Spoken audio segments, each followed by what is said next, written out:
Here we go, folks. It's official. Trump is president again. The special edition of The Stake starts now.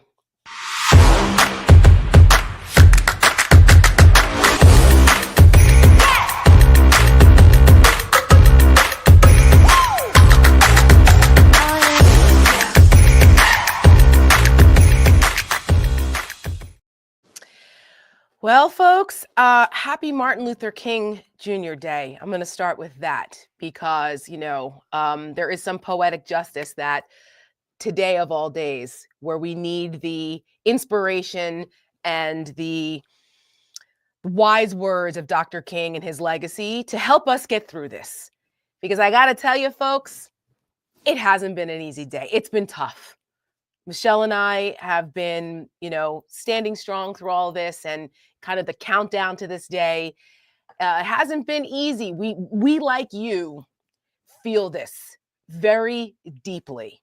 And I cried a lot of tears today, honestly. I bawled through the entire inauguration, and it was a lot. But we're going to talk about it. We've got great guests with us today. I'm so thrilled to be able to share this day and be a part of this and in this fight with Julie Rodzinski and JoJoFromJerz. If you guys follow both of them on social media, they're going to be with us today for the next 90 minutes. We're all here together. This is going to be conversational.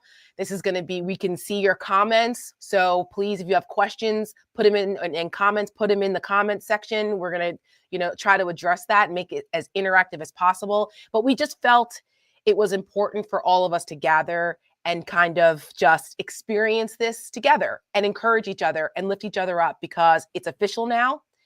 The fight is real. It's real now. Donald Trump is the president of the United States and everything that comes with that. So Michelle, say a few words and then we'll bring in Julie and JoJo, who are other kick-ass chicks like us that are in this fight. And I'm excited for all of us to be together today.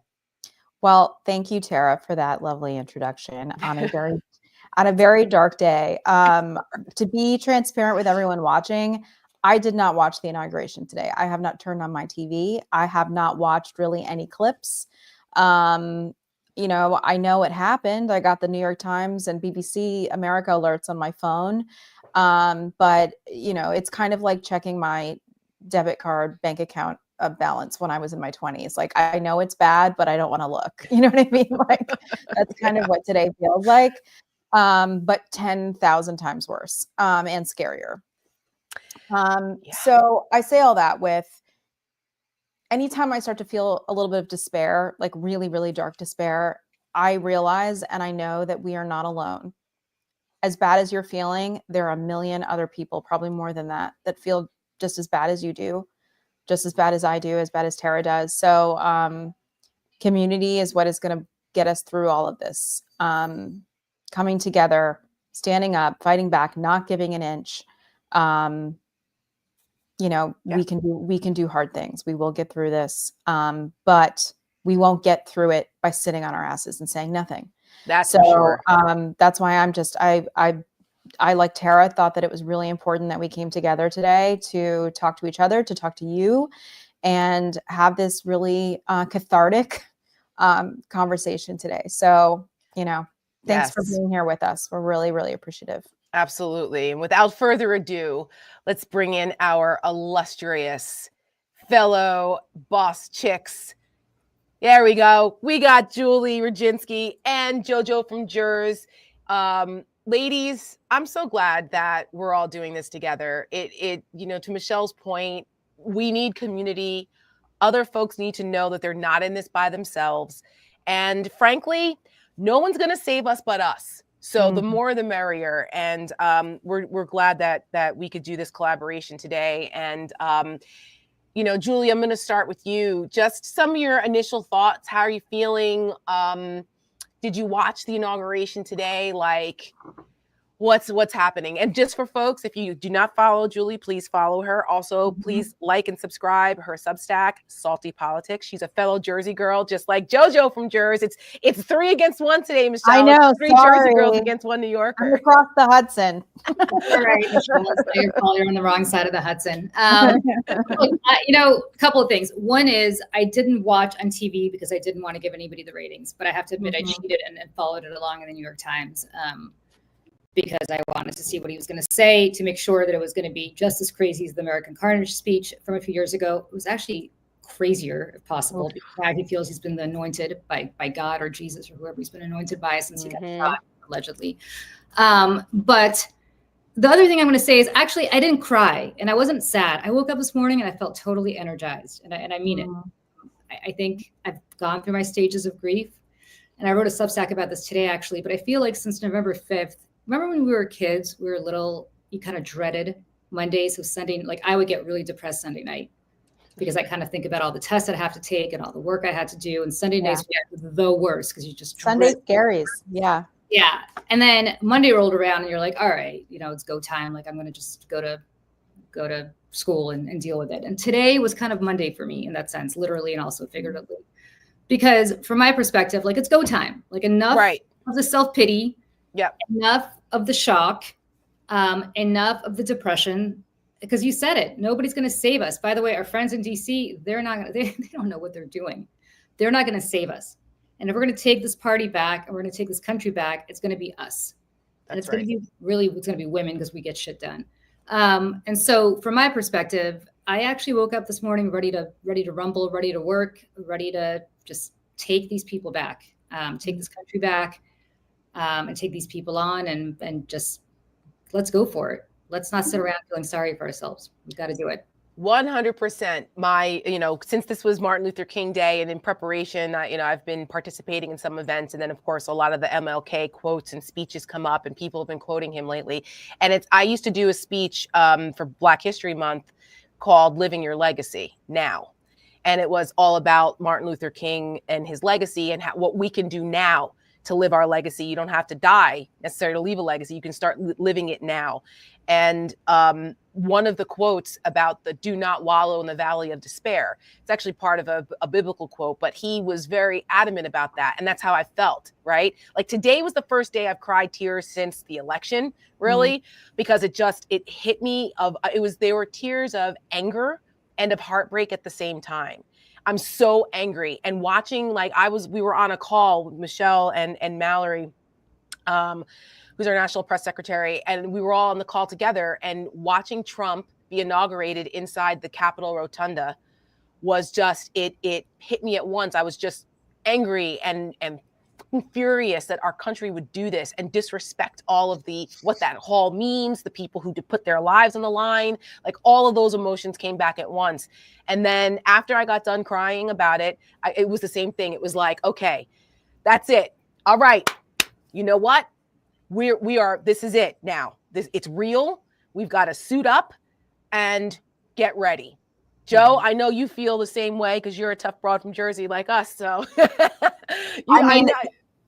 that is what I love about all of you so much. And that's what we clicked, I think, the most on just immediately was it's like, okay, yeah, Tara, you said it on my podcast the other day about you're going to take some punches. You're going to take some punches, but you go in between the rounds and you get the wax or whatever that is that they put in the cuts. And cut man comes in thing and all the right. And then you get right back in the ring. Like all of us give ourselves the grace to feel this acutely because first of all, we're human beings. And secondly, most importantly of all, we love this country, right? We love what this country embodies. And we love the idea of America and the idea of the promise of this country. We all believe in those things. We've all benefited in different ways from our family members also believing in those things. And our country has largely, not always, and they have much work to do in perfecting it, met a lot of those, ideals, let's just say. And what has happened right now and what is so hard for me is it does really feel like the abandonment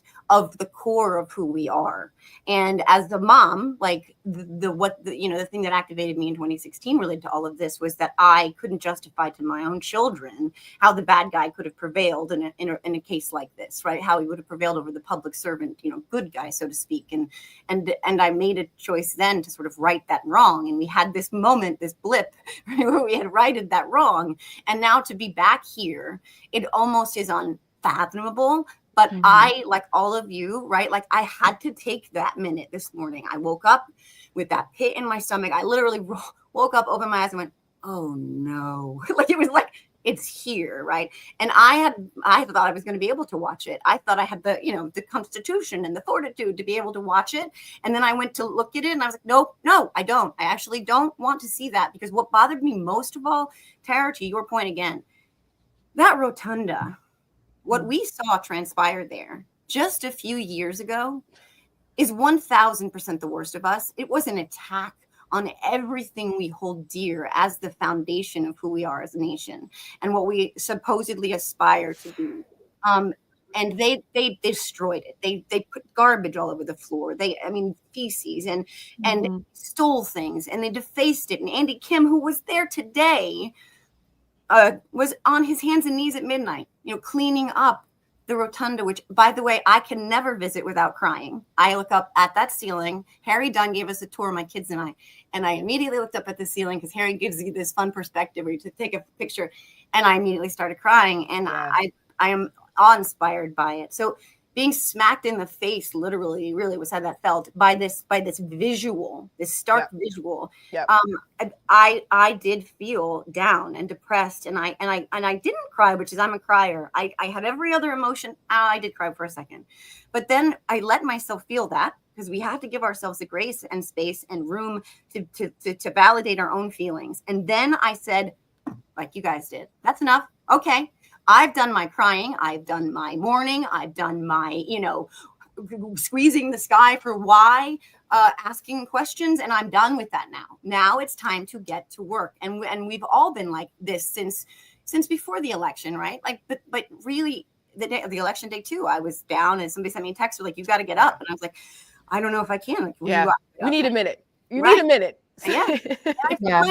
And then I got up and I remember I started tweeting. I was like, I feel like I'm going to throw up all these things, but, and there's that but, right? But if we lay down and give up, then what?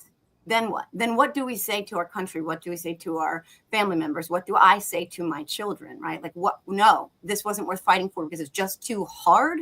No. And that's why I think there's so much strength in women. Look, I love our men allies out there. There's a lot of incredible men out there. My dad was an incredible man. My son will hopefully agree. He is growing up to be an incredible man. But women get shit done, and we lead the way, and we know pain, right? Like, that's why we have the babies. Like, we know how to deal, because there's something on the other side that is greater than us that we have to endure and get through. And the last part is, I woke up this morning and the first thought I had was Martin Luther King Jr., because I thought, my God, to have this dark, horrible thing happening on a day that honors his legacy as it should, it gutted me. But I thought, well, I'm going to choose a quote too, that I went with, and I went with this one: "The ultimate measure of a man is not where he stands in moments of convenience and comfort, but where he stands at times of challenge and controversy." It's my favorite MLK quote. I say it all the time. And I was trying not to do it again. Like this time, I'm like, there's other ones. I'm so glad you said that, because it's like one of my favorites. I have a good one because it got me through so many hard times in my life. And then I have a question for all of you. But the quote that I love, that MLK did not originate, but kind of made popular, is "The arc of the moral universe is long, but it bends towards justice." And I want anybody watching this to know that. We will get through this. It sucks. It is a really long arc, but it does bend towards justice, because I truly believe with every fiber of my being, as I think somebody who's only immigrant can, that this country is better than what we have right now. But I have a question for you guys. In 2016, when it really hit me that Donald Trump won, and we were in for a whole new world, I had no idea how bad it could get, but even that early on, I remember I was still at Fox News. I used to work at Fox, for those who don't know. and I was on the set of a show called Outnumbered. And of course, Fox wall-to-wall live coverage the day before the inaugural, so January 19th of 2016. You had a plane landing at Andrews Air Force Base that said United States of America on the side. And coming out of that plane was the entire Trump family, Ivanka and the boys and, whoever. And I looked at this family, and if you grew up in New Jersey, as Tara and I and Joe did, or Michelle, if you grew up in New York as you did, you, especially if you grew up in the 80s, you remember the shit show that the Trump family was, and it continues to be. And just seeing this plane with the United States of America on it, and that family coming out of it, and it just, at that precise moment, I almost started bawling on TV, and of course, everybody else I was with was thrilled and ecstatic, and I just couldn't believe it. This time around, I didn't have that reaction. I actually, I wasn't shocked. I didn't cry. I was grim. Like, I was like, okay, here we are. There was no shock to me about his win. I don't know if anybody else experienced that kind of phenomenon, or whether people were shocked that he won again, or it wasn't, well, it wasn't, I was shocked that he won again, but not. I mean, Michelle had the foreboding, like, eerie feeling. She was weeks before, she was like, he's going to win. And I was like, he can't win. But I knew there was always the possibility. Michelle, like you. No, I had this than I did. Yeah, I mean, it was more, I hate to use the word premonition because I don't really believe in that stuff, but I had this weird spidey sense that something was not right. I said, something doesn't feel right. I don't like this. I have to keep believing that she can win, that she will win. I have to just keep speaking that into existence. However, something is afoot in the force. And my mother-in-law called my husband, I think it was about 7:15 on election night. And she seemed really jolly and was like, oh, how are you guys doing? And I'm sitting over on the corner of the couch, like kind of freaking out. And he's like, how's Michelle? She's probably feeling pretty good. And Joe was like, Joe's my husband. He said, oh no, Michelle's feeling kind of nervous actually. And because what I was watching was county by county in the areas where they had already closed the polls. She was underperforming about 2 Biden. Points less than Joe Biden had. And I knew that was probably a canary in the coal mine, that things were not going to go our way.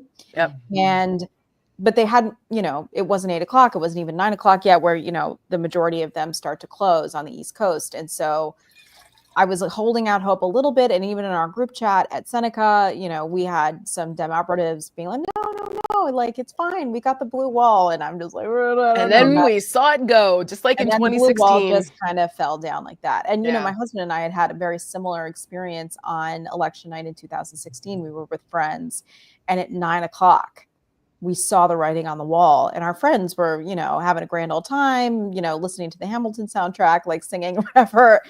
And my husband looked at me and he goes, we got to go. Let's go. And we grabbed our bags and left. And at the time we lived in the building underneath the Upper West Side, one of the Hillary Clinton campaign offices. Oh God. And so we stopped in on our way home to say hello, and everyone was crying. Yeah. And that was 9:30. So it's just, I mean, as the only former Republican here, I was at the official RNC election night party, and those who have followed me or have followed us at Seneca know the story. I was at the big RNC party at the W Hotel at POV, which is like a rooftop kind of bar, outdoor lounge, and it overlooks the Washington Monument and the White House. It is a spectacular view. It's one of my favorite places in DC.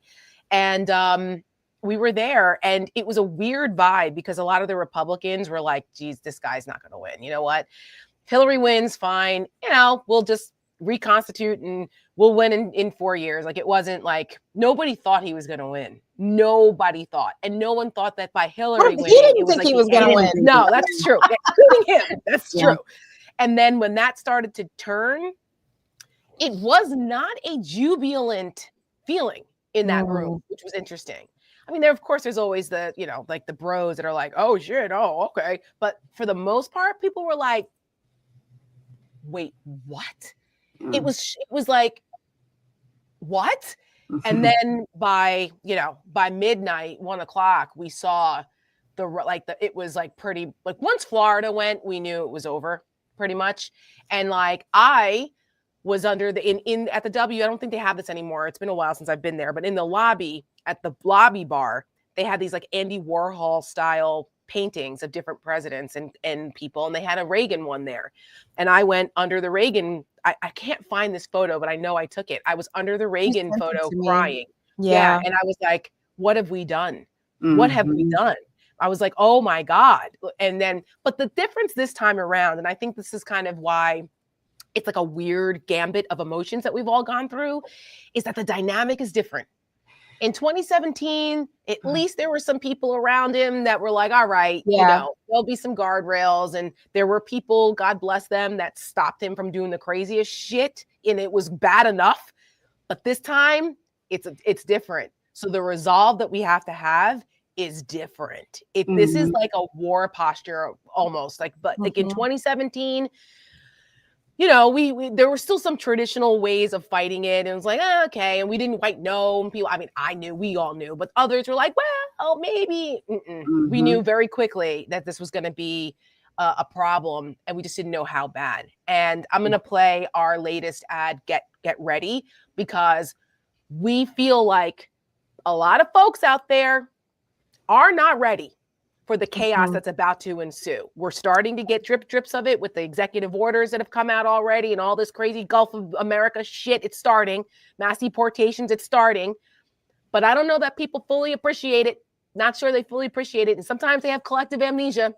So we're here to remind folks. Tara, I just need a minute because it's still loading. I'm so sorry. Oh, is it? Oh, okay, yeah. No problem. No worries. We can keep talking. We'll get ready when let us know when it loads. Yeah, but to that point, that's the difference too. I remember in 2016, all I was thinking was worst case scenarios, right? I was just like, what could he do? He could do all these things. Like, what could he possibly do? And my sisters, said, just don't worry. That the generals will, they'll speak to his better angels, or the office will humble him, or there's checks and balances and career people in place. And a lot of the really bad things that he tried to do, he wasn't able to do. But now the difference is, now we know, right? Like, once now we know, first of all of those things that he's tried to do, that he will try again and will be able to do, because, to your point again, those grown-ups in the room are gone. Worse than that, the most, honestly, malevolent people are who are motivated by terrible things have his ear, and they are going to push for that Project 2025 agenda on crack,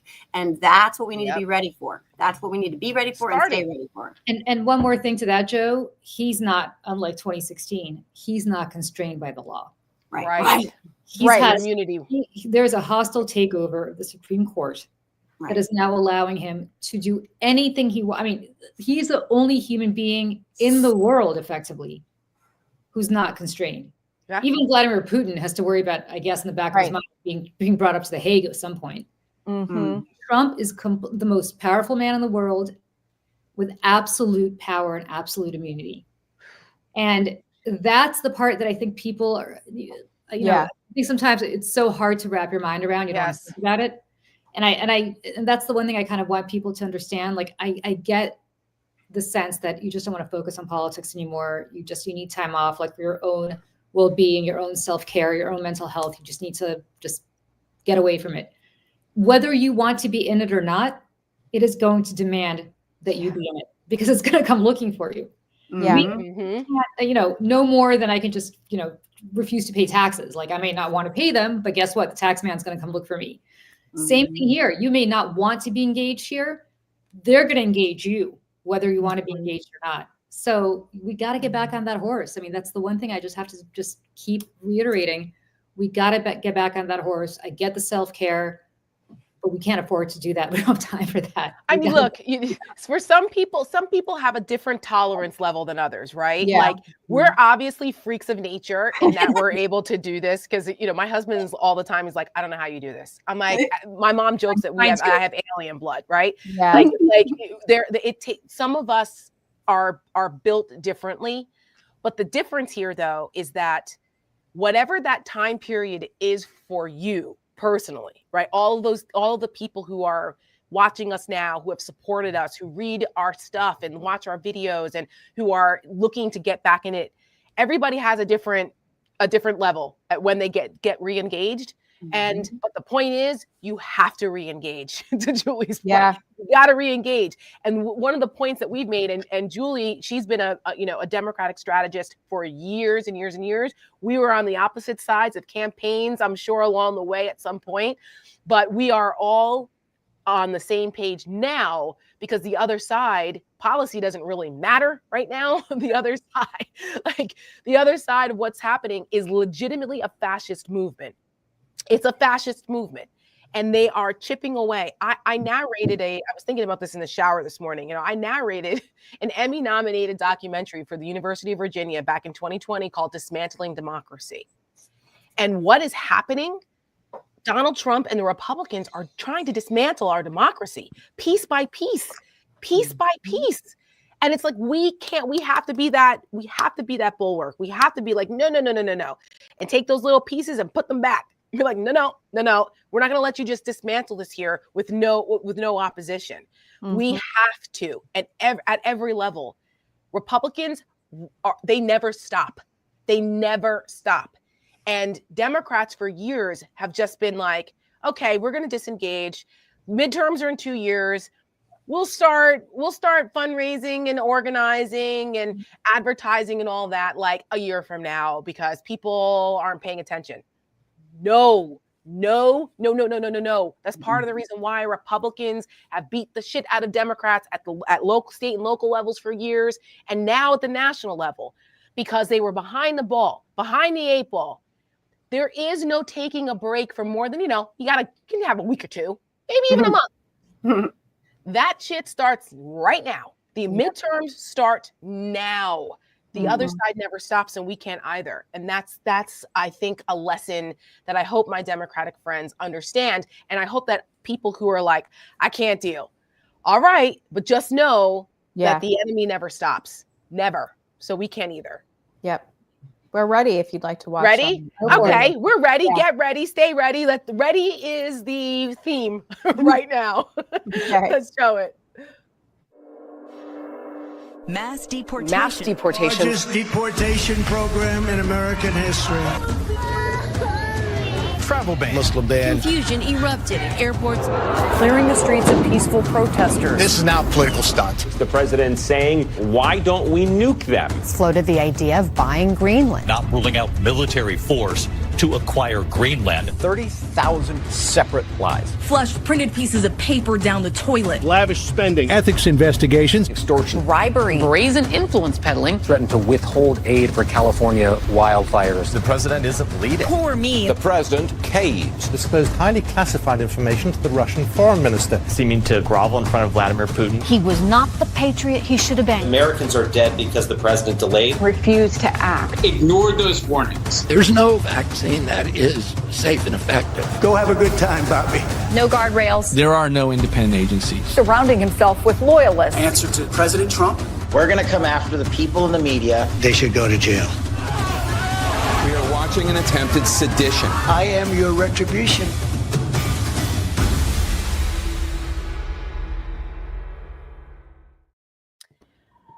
Stark reminder, folks. That's what we're in for. That's what we're in for. And am I the only one who actually watched the speech today? Yeah, I didn't watch it. I didn't watch it on TV, but I watched it on. Right, but you saw it in real time though, just not on TV.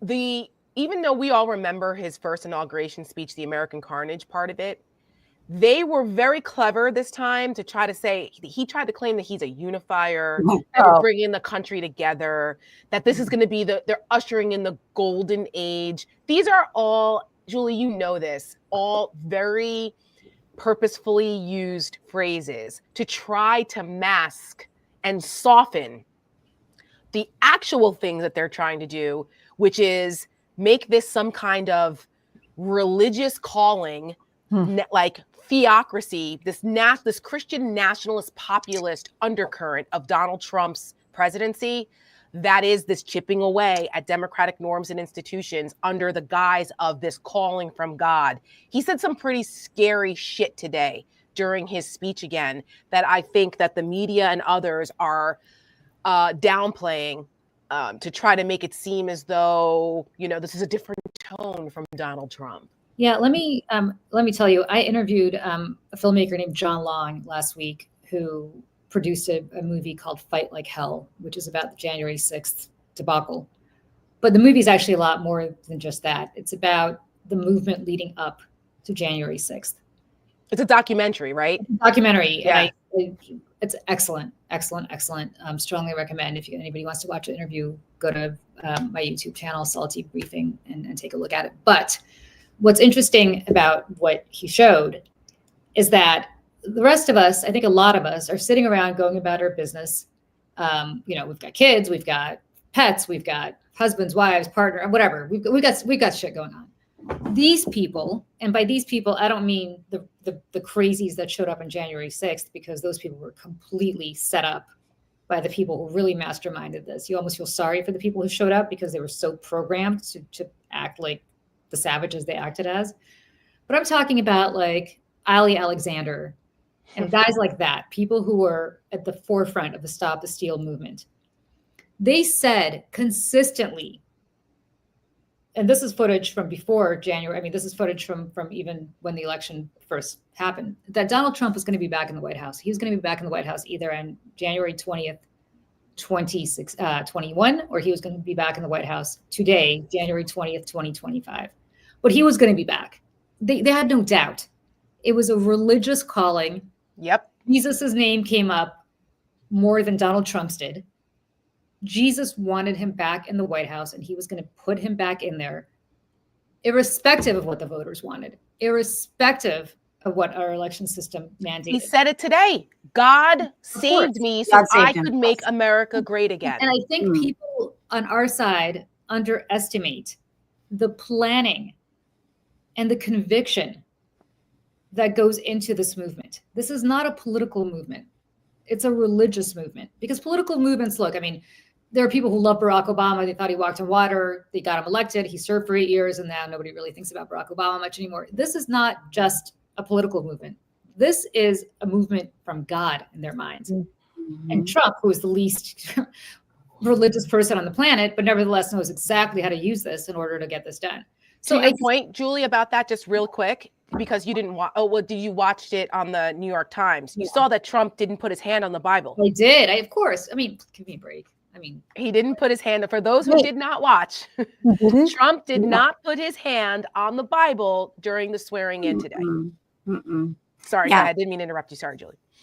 Yeah, well, that's basically what I'm going to say. Is I think people really need to understand what's happening here. Yeah, because it's completely we need to understand where they come from in order to appreciate how to take them on, because we're not going to take them on talking about tax policy. We're not going to take them on talking about, even abortion, things that matter, right? We're not going to take them on talking about immigration. This is a religious movement for them.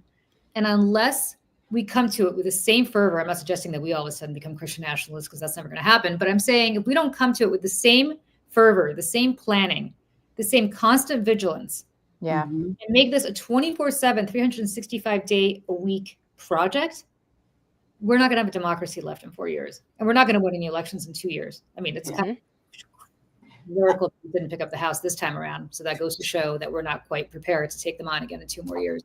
Yeah, we need to get with it. As scary as that is, as exhausting as that is. And I know everybody's tired. I'm tired too. I was thinking, you were talking about what you think about in the shower. Actually, today I thought about in the shower that this is 30 years since I started working in Democratic politics. So I'm really tired. Yes. But I can tell you, we got to keep going. I wish I could ride off to the sunset. We got to keep going, because we're not gonna stop until we get our country back. Listen, the most committed wins, and that is across the board. So they were more committed. While our side is still figuring it out and pointing fingers and no. They are in lockstep, in unity, and fully committed. So either we are more committed and more disciplined and more unified, or they will continue to win. That's the decision. That is the decision that has to be made here. So go ahead, Joe. You started to say something. I just think this other huge piece, right? That is a page out of the authoritarian playbook, that we are all living every day is the patriarchy here, right? So yes, it's 100% this like Christian nationalist, this Christo-fascist, evangelical agenda that is like, that he was chosen by God. Like God left the building, okay? Trump is the embodiment of all the 7 deadly sins rolled into one. Like God's not a part of the conversation when it comes to Donald Trump. And the God that I know and serve ain't pleased with this. Okay. Oh no. And look, you can make arguments all day long that there's right. Like you can make arguments all day long that if God has a message here, it is that we learn from this person, right? In some way, shape, or form, that we learn how to be stronger, grow stronger. How do we learn to fight it? How we learn to come through this dark time stronger and more resolute and more equitable and kinder and more empathetic and all of those things. But that patriarchy piece is so huge because we cannot forget this is a war on women.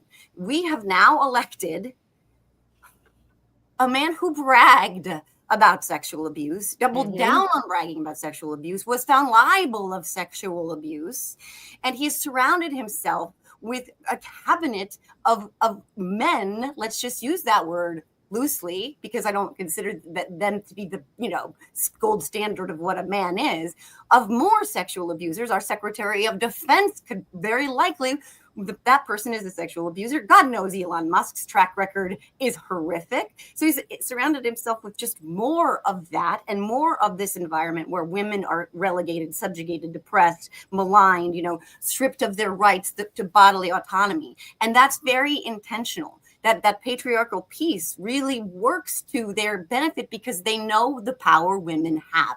Educated, involved, passionate, women who do not comply, which if you look around, the faces that are not complying are the women. The fellas are all bending over for that's right. Do not obey in advance. And here we are, women, a testament to that.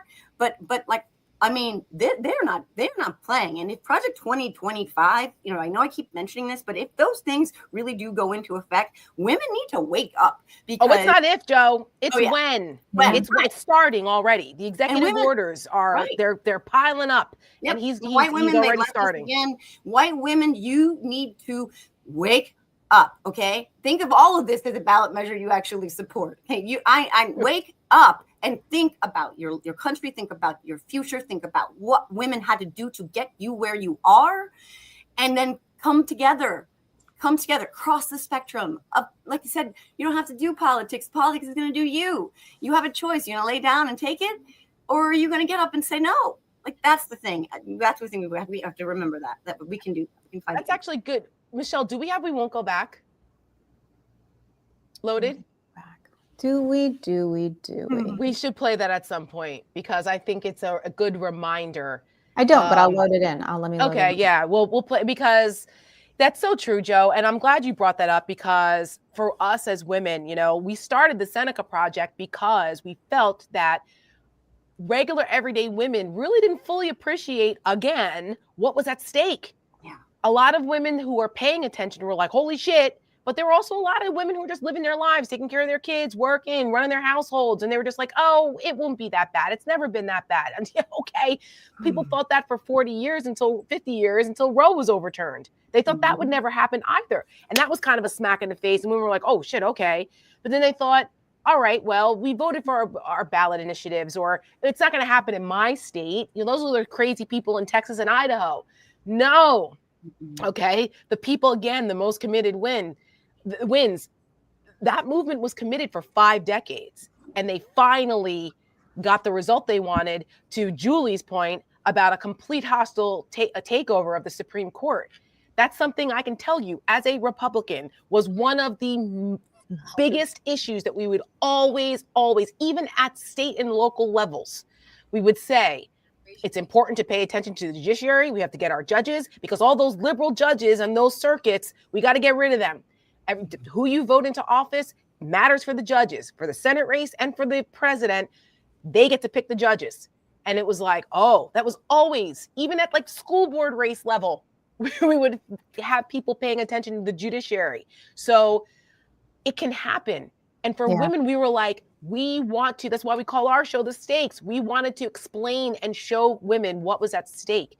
And unfortunately, there were a lot of women, I think, who bought into either Trump's bullshit or they thought it can't happen to them, or they are in denial about it happening on a large scale. There wasn't enough suffering, apparently, for some of these women. But I often say that cognitive dissonance is a hell of a drug. A lot of folks oftentimes vote against their own interests, and until they pay enough of a price, they won't change. And we all pay a price. Go ahead, Michelle. Sorry. No. I was just gonna say that we're victims of our own freedom. I mean, to an extent, because we don't know, especially some of the younger white women are. Well, black women know. Sorry, they're like, don't blame I meant us. These ladies. I meant ladies who might look like me. Because I mean, if you look at the down ballot and races and the ballot initiatives in some of these states, like Arizona, who had abortion and reproductive rights on the ballot, they all passed. Yeah, overwhelmingly. In states where Trump, Florida with a 60% threshold. Right, which is ridiculous. They rigged it. Ron DeSantis is trying to get rid of that whole mechanism anyways. But because I don't think anyone really took seriously that Donald Trump is a pathological liar. And no, Donald Trump said that he's not going to sign a national abortion ban. So if I vote to enshrine my rights in my state, then I'll be fine. I will be protected. And I really think that that's how these people, or these women rather, were thinking about this. Yeah. And I'm like, how naive, how completely stupid, I'm sorry, completely stupid are you to think at this point, after this many years, and I'm like, again, the New Jersey and New Yorkers on the show today, we know Donald Trump is a liar. We've been dealing with him for decades. He's been all up in our faces. What a slime bag he is. Now, the rest of the country obviously got an introduction to him about 10 years ago. So in either case, how are you not getting this yet? That's what I don't understand. But here's a question for all of you. I have my theories, but I'd love to hear yours. Yes, New Jersey, New York knows Donald Trump more than anybody else. We know what a slime bag he is and have known it for 40 years. And yet no states in the nation moved more from Biden to Trump. I know. Listen. Now, I have my theory as to why. What do you guys think? Including New Jersey. No. New York was 1. New Jersey was 2. Right. Our home other states had a bigger swing. Biden 20 to Trump 24. So what do you guys make of this? Well, I have my theories. Joe, you go first. You know what? I've tried to figure this one out, right? Because whenever I leave my very red bubble, which is where I live, and the northwest corner of the state, and I travel to other very red bubbles of the state, like down the shore, I'm like, my God, it's everywhere. And then I'm like, oh my God, it's everywhere. And I go to the Asbury Park, I'm like, okay, whew, this is the blue place. There's one blue place, and my sister's in kind of in the Montclair area, and it's a little bit blue over there too. But I'm like, wow, this feels like a lot of the people in my state are really rabidly Trump supporters. And I've tried to figure it out too. And some part of me is like, there is this really strong push that they have done with Donald Trump, which is he's non-establishment. He's sticking it to the man. And people from Jersey are like, I'm independent. I say whatever I want. I don't have a filter. Yeah. You can't tell me what to do, what to think, how to be. But also there's a lot of my girlfriends, we'd be like, I know that eggs are expensive, pizza's expensive, all that stuff's expensive, but you guys are spending a lot of money on vacations and stuff. So it's not really that bad. But there's a power in this messaging of no, things are bad. And you're being forced to take it. And also they hate America. And also that, you know what I mean? All of that, I think somewhere in the independent Jersey New Yorker, he tells it like it is mind. They really have conflated who he is versus who he says he is, because that messaging is so powerful, which is why we see split tickets with AOC and Donald Trump. It's they tell it like it is. It's no, he's lying to you. But maybe, I don't know, because I wish I knew that. I can't figure out how anyone could vote for literally a melted Oompa Loompa who's an incurious idiot. How are you a logical person looking at that going, yes, that guy, that's my guy. That guy who wants to rename the Gulf of Mexico, the Gulf of America. That's my guy. I mean, that's my best speculation, because I don't know. I don't know. What are your guys' thoughts?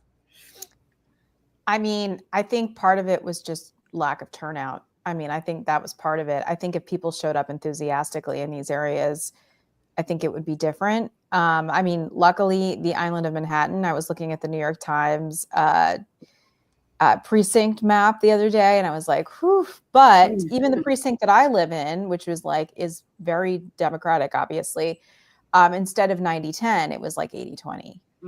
And, you know, I think that some of this is like a cultural thing. I think it's I don't know, like this migrant thing, like this messaging that's going on that I don't, it doesn't really make any sense to me, but it permeates to some people. And I think, you know, people just get tired of the status quo, whatever that is, and they're told how bad it is, even though it's not. The thing that I don't understand too is like, you know, in 2020, I looked around my neighborhood. I live by a hospital. I live near a very large park in the middle of Manhattan.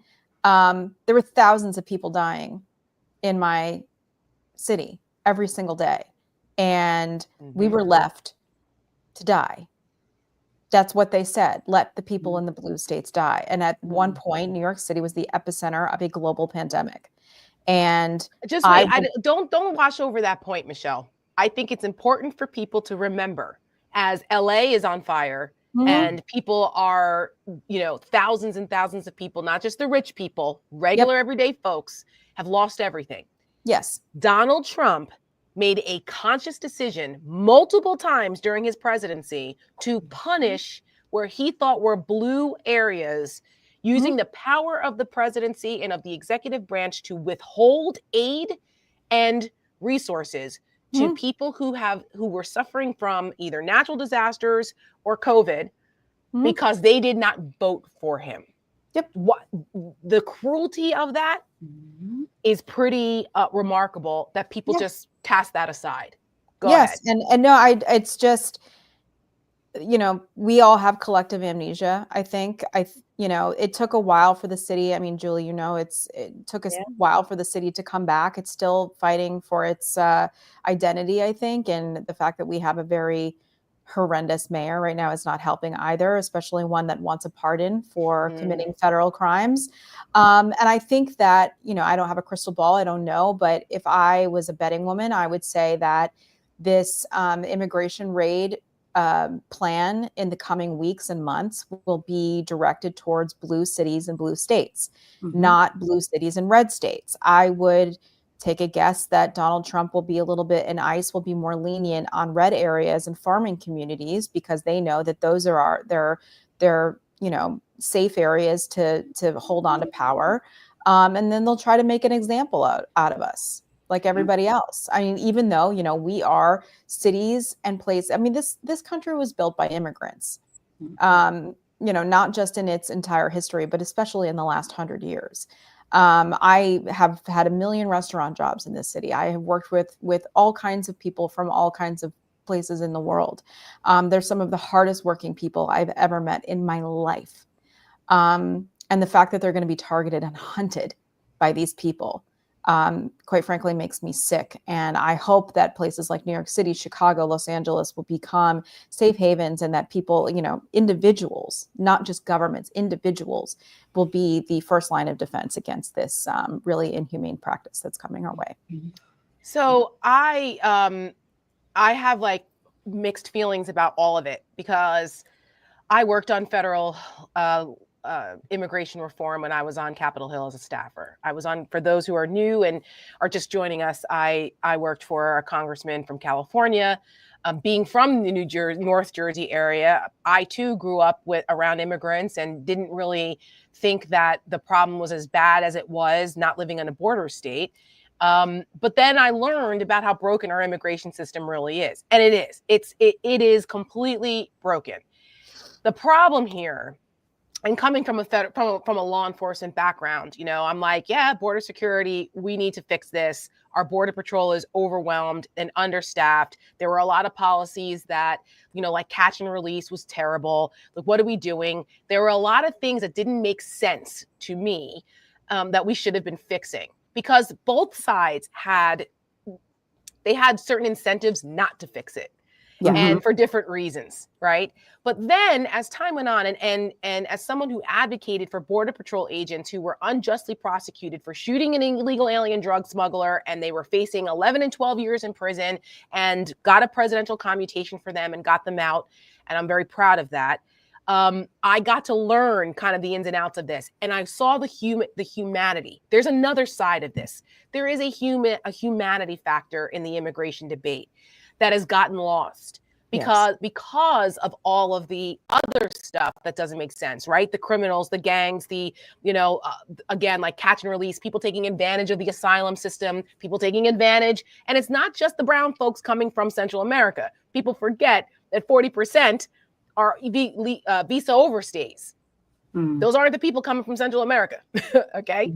But nobody wants to talk about that because Trump recognized this undercurrent of racism and of xenophobia in this country and exploited that. Thanks to Fox News and Julie knows from being there for years, it wasn't Julie's fault. She was trying to fight the good fight there. I was the only one there who's trying to fight the good fight. But Fox was part of that, that narrative. And now we've dehumanized people who are trying to come here.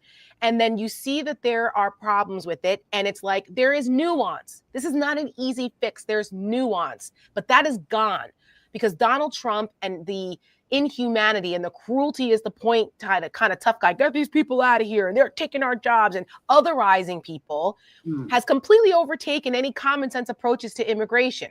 It's a multifaceted problem that's not going to be fixed overnight with just Gestapo raids of ICE. It's not. So this is a 35-year, 40-year problem that the country has let go this long, that Trump and Republicans have used to demagogue the issue. And now you have a lot of people who are taking the humanitarian side out of it. The first time people started to go, wait, maybe that's a little bit too much, was the kids in cages, right? Even then people were like, oh, well, maybe we don't want that. I'll tell you something about the kids in cages. You want to hear a crazy story? Yeah. So I remember doing a focus group of Latino voters right during the kids in cages period, right? And I was appalled. Of which voters? You went out for a second. Latino voters. Latino voters, yeah.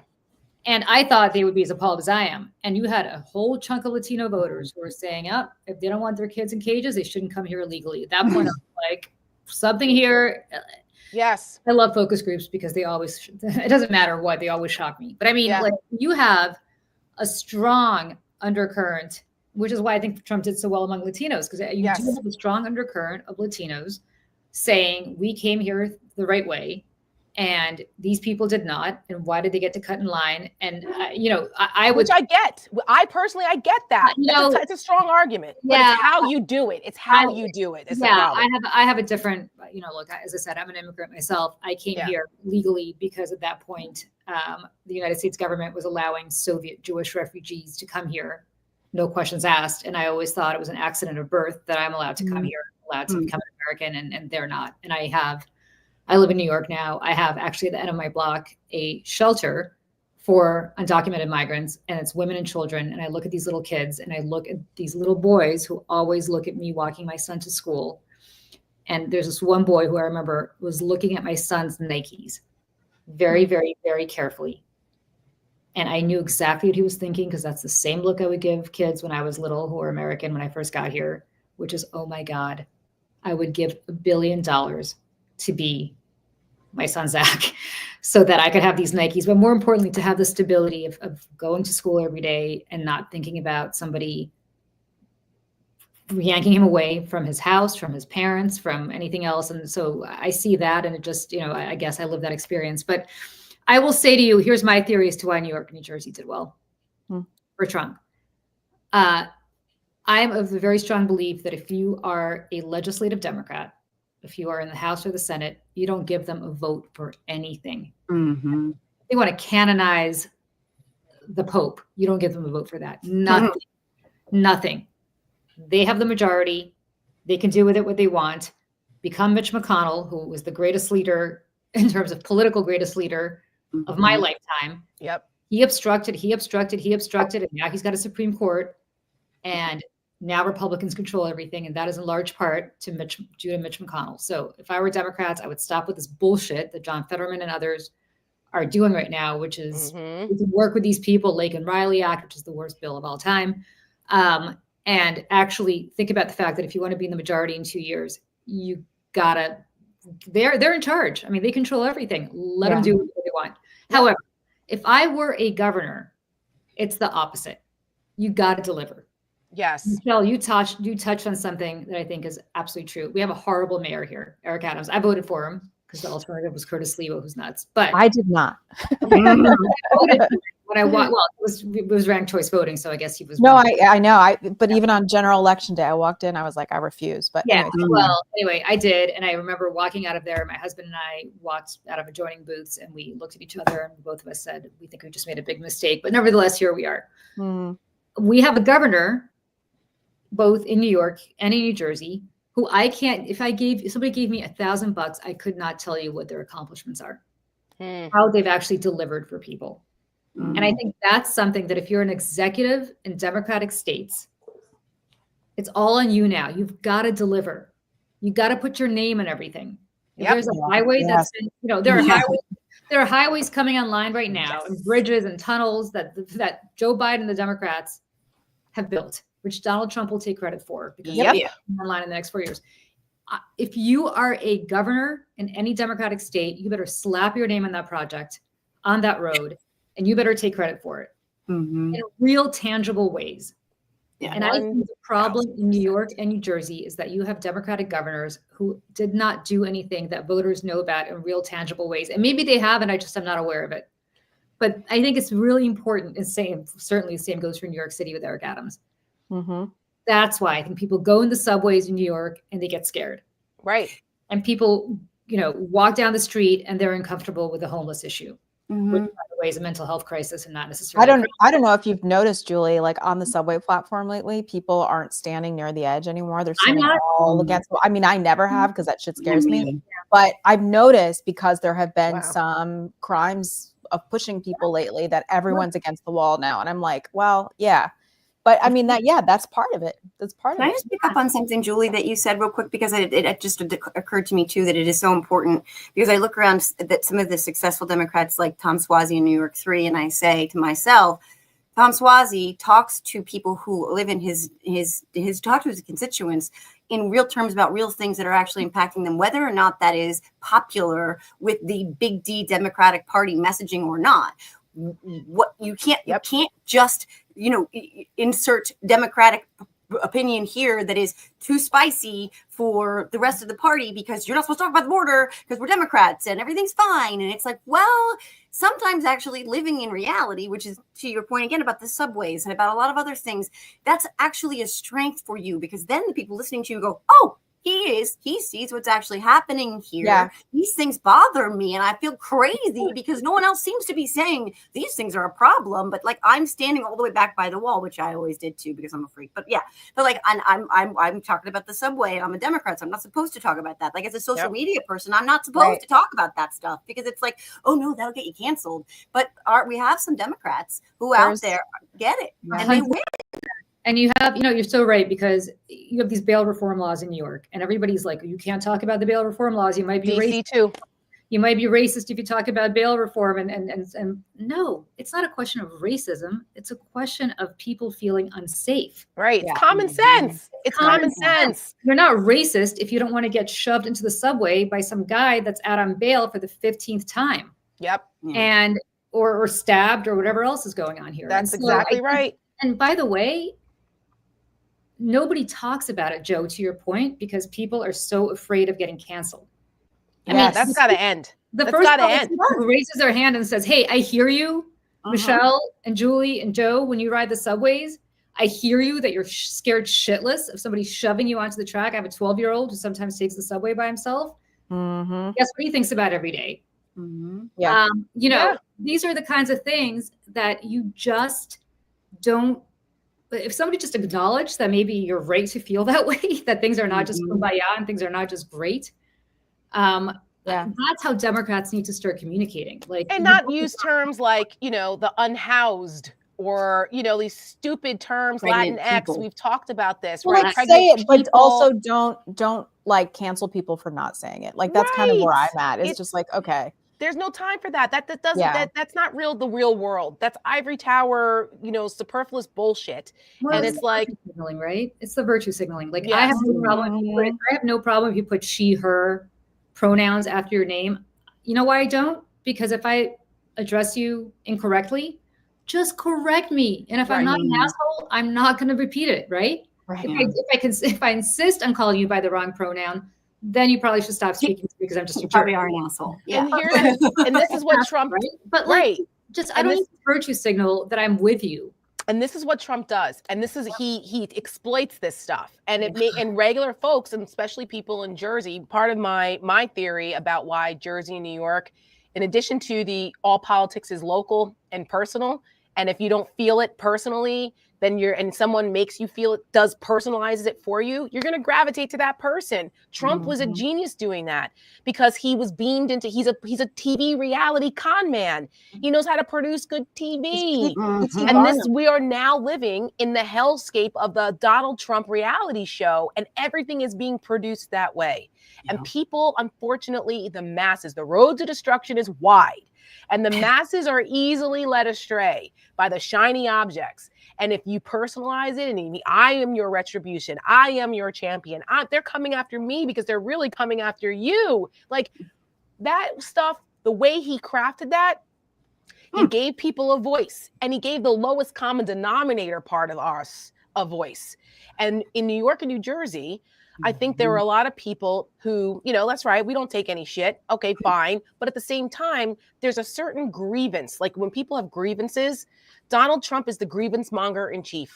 He gives anyone who has a grievance about anything. You could be mad about your Guatemalan gardener who, I don't know, did whatever. And then like your high school kid didn't get a job because of whatever. And now Donald Trump was like, that's right. Screw that guy. He shouldn't have been here in the first place. And your son deserves that. And blah, blah. And like, you're like, yeah, that's right. And he kind of gives energy to the lowest common denominator in all of us and the grievances. The people who are the most rabid Trump supporters, I guarantee you, they have a grievance in their life. They feel like they were a victim of something, or they're pissed off at someone or something for taking something from them, whether it was fair or not. And Donald Trump has given them license to wallow in that, and then empowered by it. Oh, that's right. You are a victim, and I'm going to make it right for you. That is how authoritarians gain power. I alone can fix it. Right? Hitler after the Depression. I mean, he's like, we have someone to blame for your lack of money and wealth and comfort, and you're struggling, and here's to blame. Yeah. And that resonated with people. Well, he might be an asshole, but he's my asshole. And it's like, that is a problem. He's very good at the shiny object, as you said, right? So he's going to try to divert us with the Gulf of Mexico and trans issues and whatever else he's going to say. But I want to read this because I want people to mark it down, because today's the day Donald Trump got inaugurated. This is what he said on Meet the Press on December 8th, 2024 to Kristen Welker. And I want to actually read the quote, right? When you buy apples, when you buy bacon, when you buy eggs, they would double and triple the price over a short period of time. And I won an election based on that. We're going to bring those prices way down. Now, mark this down. Last Friday, the last full day of Joe Biden's term, the price of Honeycrisp apples, and I picked Honeycrisp because apparently it's the best-selling apple in the country. I'm a Granny Smith girl myself. I don't know what you guys are thinking. I like them too. But nevertheless, there's a place. Honeycrisp apples per pound, $2.31. That was on January 17th, 2024. Bacon, sliced per pound, as of December 2024, last data that we have, $6.95, $6.91. And then eggs, grade A large per dozen, $4.15, December 2024. He's going to bring those prices way down. Now, we all know he's not going to do that because that's called deflation, and that's really bad for the economy. Plus, he's going to deport all the people working at meat processing plants and picking our apples and working at our dairy farms, and who are also consumers of all these products. And he's going to put tariffs on stuff. So I can't wait for him to bring those prices way down. It's mathematically impossible. However, I want people to remember this, because that's what he says he won this election on, and he's not wrong. And all the other shiny object bullshit that he's going to try to distract us from, those are some hard numbers that I just read. He better bring those prices way down. Yeah. Well, and he doesn't deserve to continue as president. Exactly. And that's where Democrats should be constantly holding them to account. I would like to know how renaming the Gulf of Mexico is going to bring the prices of eggs down. I'd like to know how invading Greenland and Panama is going to bring the prices of things down. He'll argue that, I guess, getting the Panama Canal back, it's going to lower, costs or whatever. But good luck with that, okay? Right. But the greatest con he ever pulled, the greatest con I think he ever pulled, was convincing the everyday, blue collar American worker, the everyman, that this was this silver spoon, son of nepotism, that draft dodger. Thank you very much, draft dodger, who got into college because he found someone else to take his SATs, which his own sister said is true. Unexceptional, utterly unexceptional human being who benefited from all of this failing upwards, right? How he convinced so many. And I think he did it on the back of racism, xenophobia, grievance. I mean, I think that it's really hard to put the toothpaste back in the tube when you're like, oh, you mean that everything that sucks about my life is someone else's fault? Exactly. And by the way, complete opposite of what Republicans used to preach, by the way. It's why I became a conservative, is because I thought it was about individual responsibility, not blaming everybody else. And now look, go ahead. Right. So you put that toothpaste back in the tube and you carry that on the back of like, oh, it's a whole lot easier just as like animalistic beings to hate someone for no rational reason and to put all of your own angst and anxiety and frustration and inadequacy into hating somebody else. It takes all of that off of your shoulder and out of your person. It flames out super fast, which is why we see these things like burning themselves out and they need a new enemy all the time. And that's why it was in trans people, which, by the way, 9 out of 10 of these people who are like, that's right, trans, I don't want them in my daughter's sports, have never met a trans person in their life. No, or if they have, they don't know. Right, it's eating the dogs, eating the cats. Does one person out there think that their immigrant neighbor is trying to eat their dog? But it works because it gives them a vehicle to carry all of their own forgiveness of their own inadequacies. And my God, is that the most American thing in the history of time, right? Yep. Does anybody know anybody who's has anybody ever met anybody who's aborted a baby after birth? I mean, that happens all the time. So after I charge my car, after birth abortions, like I really want to ask anybody who believes that shit. Have you ever met anybody who has had an abortion after birth? It's called a school shooting. Right? Yes, exactly. Thank you. It is called a school shooting or malnutrition because you won't give these people the tools they need to actually buy food. Well, it's repetition creates reality, right? Yeah. Julie and I know as political operatives that perception, it's the first thing you learn in Politics 101 is that perception is reality for folks in politics, which is why messaging and getting to the hearts and minds of people makes a difference more than the facts on the ground. You know where I learned that? And also building relationship. I learned that my sophomore year at George Washington University when DC had a mayor's race. And I had a local politics class. And the mayoral race was between Carol Schwartz and Marion Barry. Marion Barry's first race after getting out of prison for going there for the bitch set me up and the crack stuff and all of that, right? Marion Barry bankrupted the city of Washington, D.C. Crime was through the roof. D.C. was a mess under Marion Barry's tenure.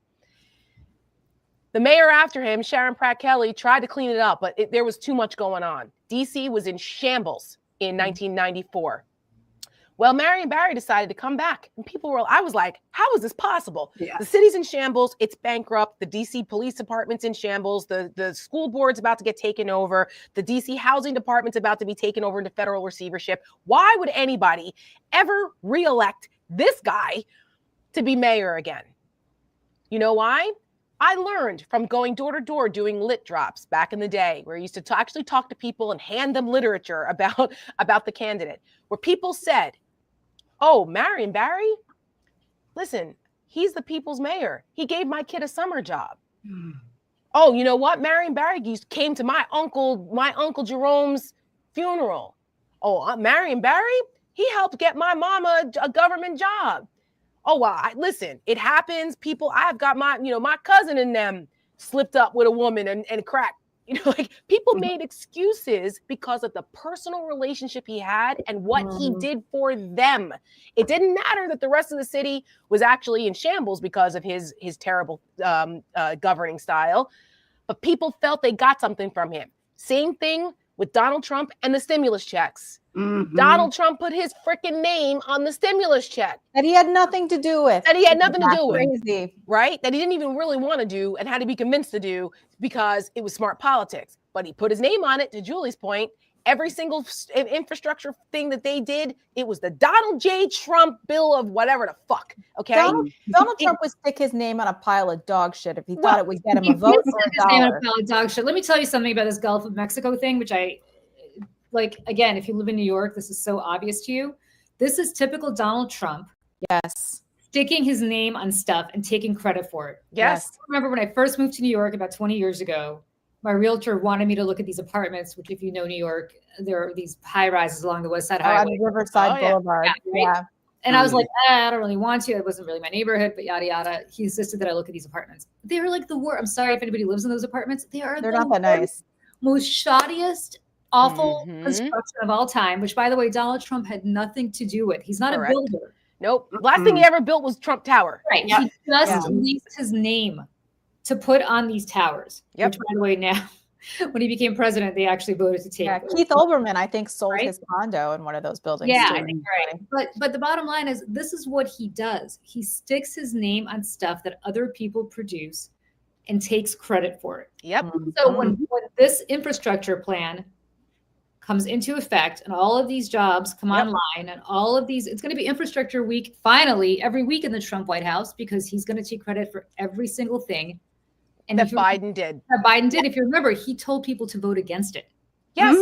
Yes. And yet he's going to take credit for it. And so what I'm saying to my fellow Dems on the Hill is, do not allow him to do that by giving him your votes so that he can take credit for work that he's not doing. Yeah. Conversely, if you're a Democratic governor, take credit because it is your party that actually built this and not Donald Trump.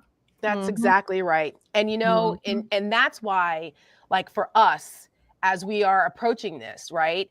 And we know all of this now. And now we've now inherited Donald Trump 2.0, who is unleashed.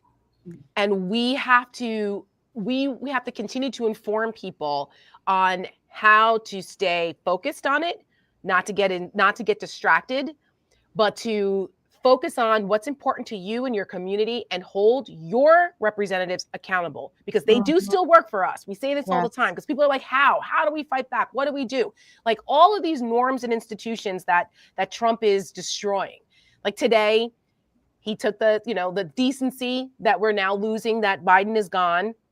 The decency is gone. We should demand it again. Don't just say, well, it doesn't matter. No, demand better.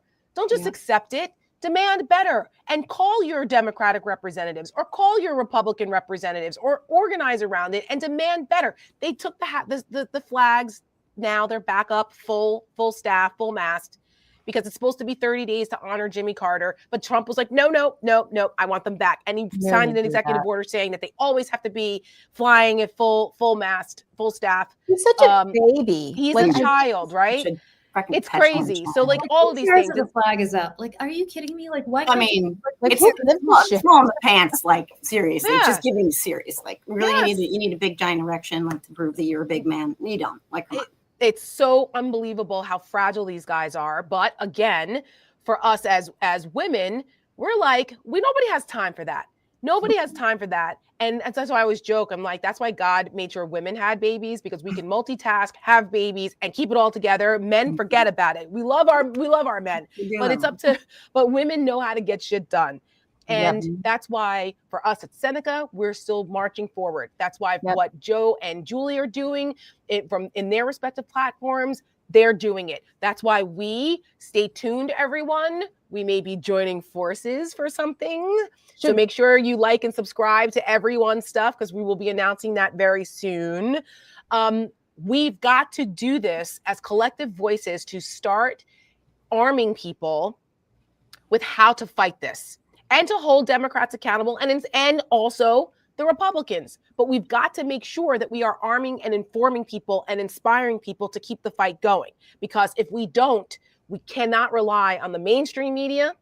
If anybody was watching, they saw that the oligarchs of this country have all obeyed in advance, and they're all kissing Donald Trump's ass, and they were all sitting there with him in the background. The photograph, another one that sent me, was the photograph of Bezos, Elon Musk, Tim Cook, right? With all their the wives, with their bros. wives. Members of Congress and other people in the government could not bring their spouses today, but the oligarchs got to bring theirs. Hashtag priorities. Right. And I'm sorry, but Lauren Sanchez isn't even Jeff Bezos' wife, right? They're not married yet, are they? Yeah, they haven't had their $600 million wedding or whatever it is they're going to do. I think that's a point that we need to drive home, right? You had a bunch of people who, let me back up. I went to Rolling Stones concert about 10, 15 years ago. And somebody gave me tickets to it. But there were people there who saved like their entire year's salary to go to Giant Stadium, whatever it's called now, to go see the Rolling Stones. It'll always be Giant Stadium. Giant Stadium. It'll always be that to me. Whatever MetLife, I think, whatever it's called now.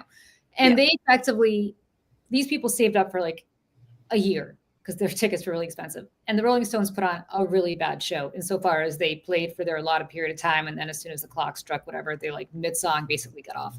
And I was really pissed off. And I was like, you know what? These people have worked their asses off to come see you, Mick Jagger. Like maybe you could just give them the show that they deserve. So not that I'm comparing Donald Trump to Mick Jagger whatsoever, but I had the same feeling here.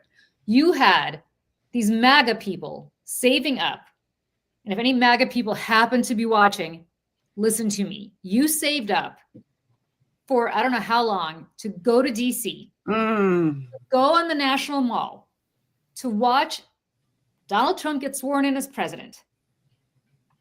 You had the expense of getting a car or a plane or a train or a bus or however you got to DC, rented hotel rooms, which are really jacked up because of the inauguration. And all of a sudden, a few days earlier, he said, no way. Not only that, he took the Jumbotrons off the mall to discourage you from gathering in community with your own fellow Republicans or MAGA people or whoever you call yourselves. But he let Elon Musk and Jeff Bezos' fiance, who had quite an interesting outfit on today. Yeah, totally inappropriate. And outfit, yeah. You know, and all these other people who he was demonizing. You remember he wanted to imprison Mark Zuckerberg. He riled you guys up to imprison Mark Zuckerberg 2 months ago. They get a front row seat. His own cabinet has a sit in the back. And meanwhile, you, the working person, got screwed. That's who Donald Trump is. Oh yeah. And that's it. And on that note too, I don't know if you saw that there was a huge gathering of very enthusiastic Trump supporters, I think at one of the arenas in DC to watch. Yeah, Capital One, the main arena. So I was watching a clip right before we came on. They were showing the procession into the Capitol Rotunda, but you could hear the cheering and the boos from Donald Trump's crowd in the arena. And I would just like to play a very short clip of the Democrats and Mike Pence walking into the Rotunda. Now, I wasn't watching the other footage, so I don't think that this is what was going on in the Rotunda, the booing and whatnot, but hearing the vicious roar of booing from his people sent a chill down my spine. And I don't know if you guys seen this, but I'd like to just show it really quick. Hold on. I'm loading it right now. We have to be civil. You have former Secretary of State Hillary Clinton and obviously former President Bill Clinton as well. The crowd here is getting a little more raucous as it's filling out. About 20,000 inside of the Capitol real time, and how sort of MAGA world is watching. Big boos right now, as you can imagine. I don't know if you guys can hear it over my mic, but boy, is that striking. Former President Obama, former President Obama getting a resounding, as we would say in New York, a Bronx cheer here. I have to wonder if this is setting the tone. But look, these are the loyal supporters. Yeah. Today. Yeah, Lester, I think you're right.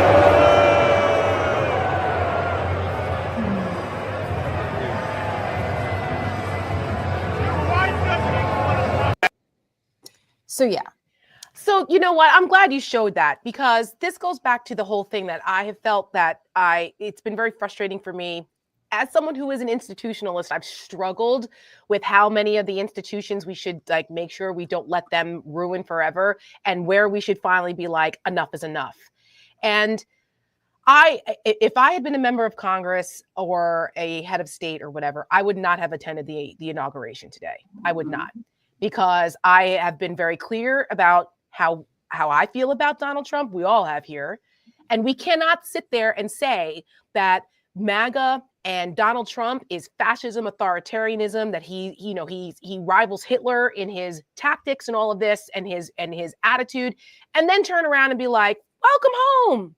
I feel joy today, which is what Joe Biden said. And I love Joe Biden, but I think that he was overcompensating for trying to say, like, we're going to respect the institution and the peaceful transfer of power. There is a balance here, because by taking the high road here for a lot of folks, and I know they were well-intentioned for the Democrats who did go, they were trying to take the high road. But unfortunately, what that's doing, because to Michael Steele's point last week, civility is a two-way street. Yeah. And that is not civil. Okay. Freaking Donald Trump posting an eviction notice and a senior living thing on his Truth Social last night about Joe Biden getting out of the White House. That's not civil. It's low class and it's disrespectful. They have no respect for our institutions. So being civil doesn't mean you have to be complicit, because that's what they're getting. They're being normalized. Donald Trump and what MAGA's doing, and what the freaking Nazi / kind of rallies that they do, the stuff that they say, this is authoritarian ilk that is antithetical to what we believe as Americans and the good and decent part of who we are as Americans.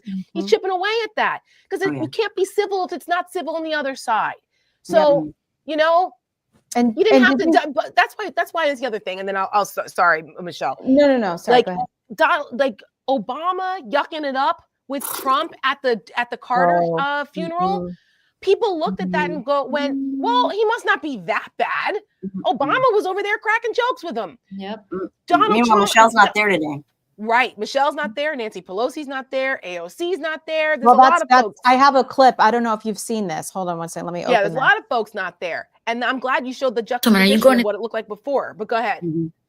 All these journalists are like, Congresswoman, are you going to the inauguration? Congresswoman, are you going to the inauguration? Are you going to the inauguration? Let me make myself clear. I don't celebrate rapists. So no, I'm not going to the inauguration tomorrow. I mean, is she wrong? No. Is she wrong? I mean, Nelly said, I was on MSNBC last night talking about Snoop and Nelly and those guys who I'm just like, whatever, that you guys are a bunch of freaking hypocrites. But Nelly said it was an honor. It's an honor. I'm sorry, an honor. It is not an honor. No. Okay, would you say it was an honor to perform at Hitler's inauguration? No, because that's how we categorize this. Now, I understand that there's this tension between, yes, but you're honoring the peaceful transfer of power and you're honoring the fact that these are our traditions. And it's like, there is a very thin line here. You can't say that you don't endorse Donald Trump and MAGA when you say that it's an honor. I don't know. I mean, some people don't have a choice, like our military or Secret Service. Like, that's different. That's different. Sorry, you're right, 1,000% right. Like, that is again what we talked about earlier, like complying, obeying in advance, all that stuff. Like, just like putting me in front of America and the rest of the country, because your immediate needs are definitely much alleviated by playing nice. But like, you don't play nice just to play. You don't go along to get along when you're talking about a fascist who would strip you and all of your friends of all the fundamental human rights. By the way, when we talk about deportation, they're not really going to check to make sure your papers are in order in every case. Like, a lot of people are going to be like, wait, but I voted for you. I don't care.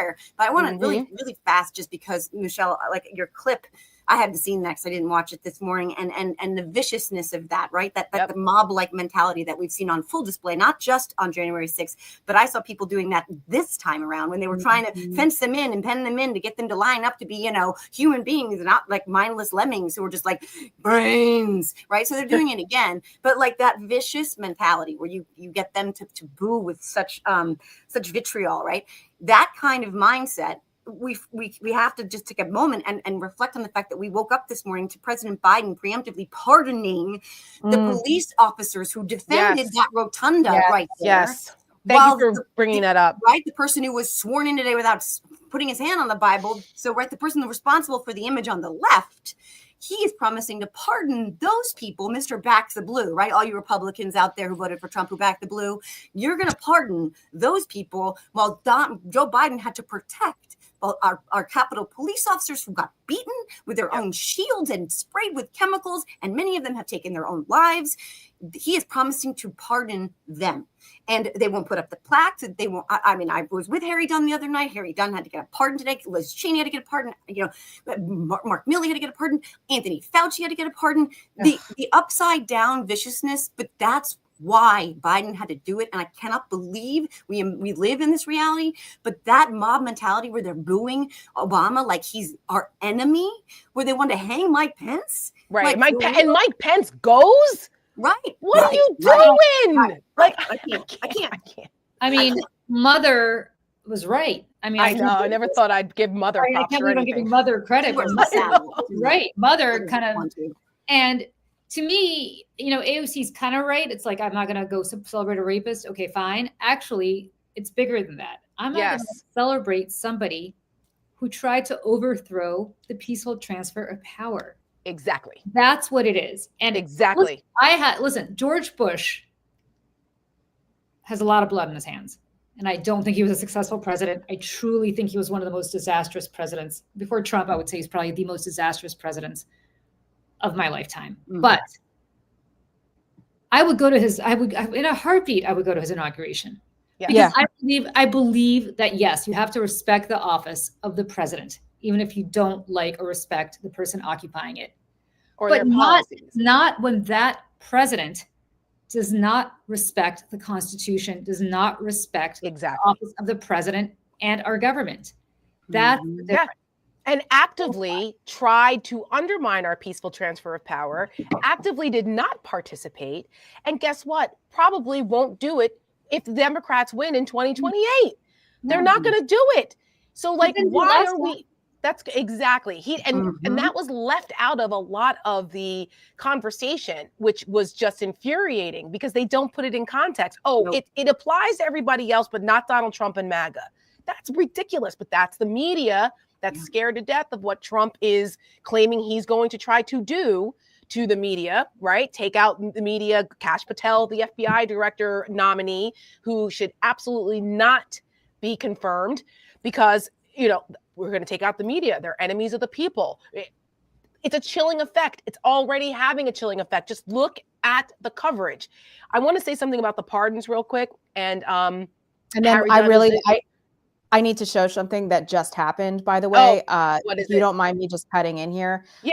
Okay. So Mallory just sent this. I just clipped it and loaded it in. Guys, Elon Musk just gave the Hitler salute.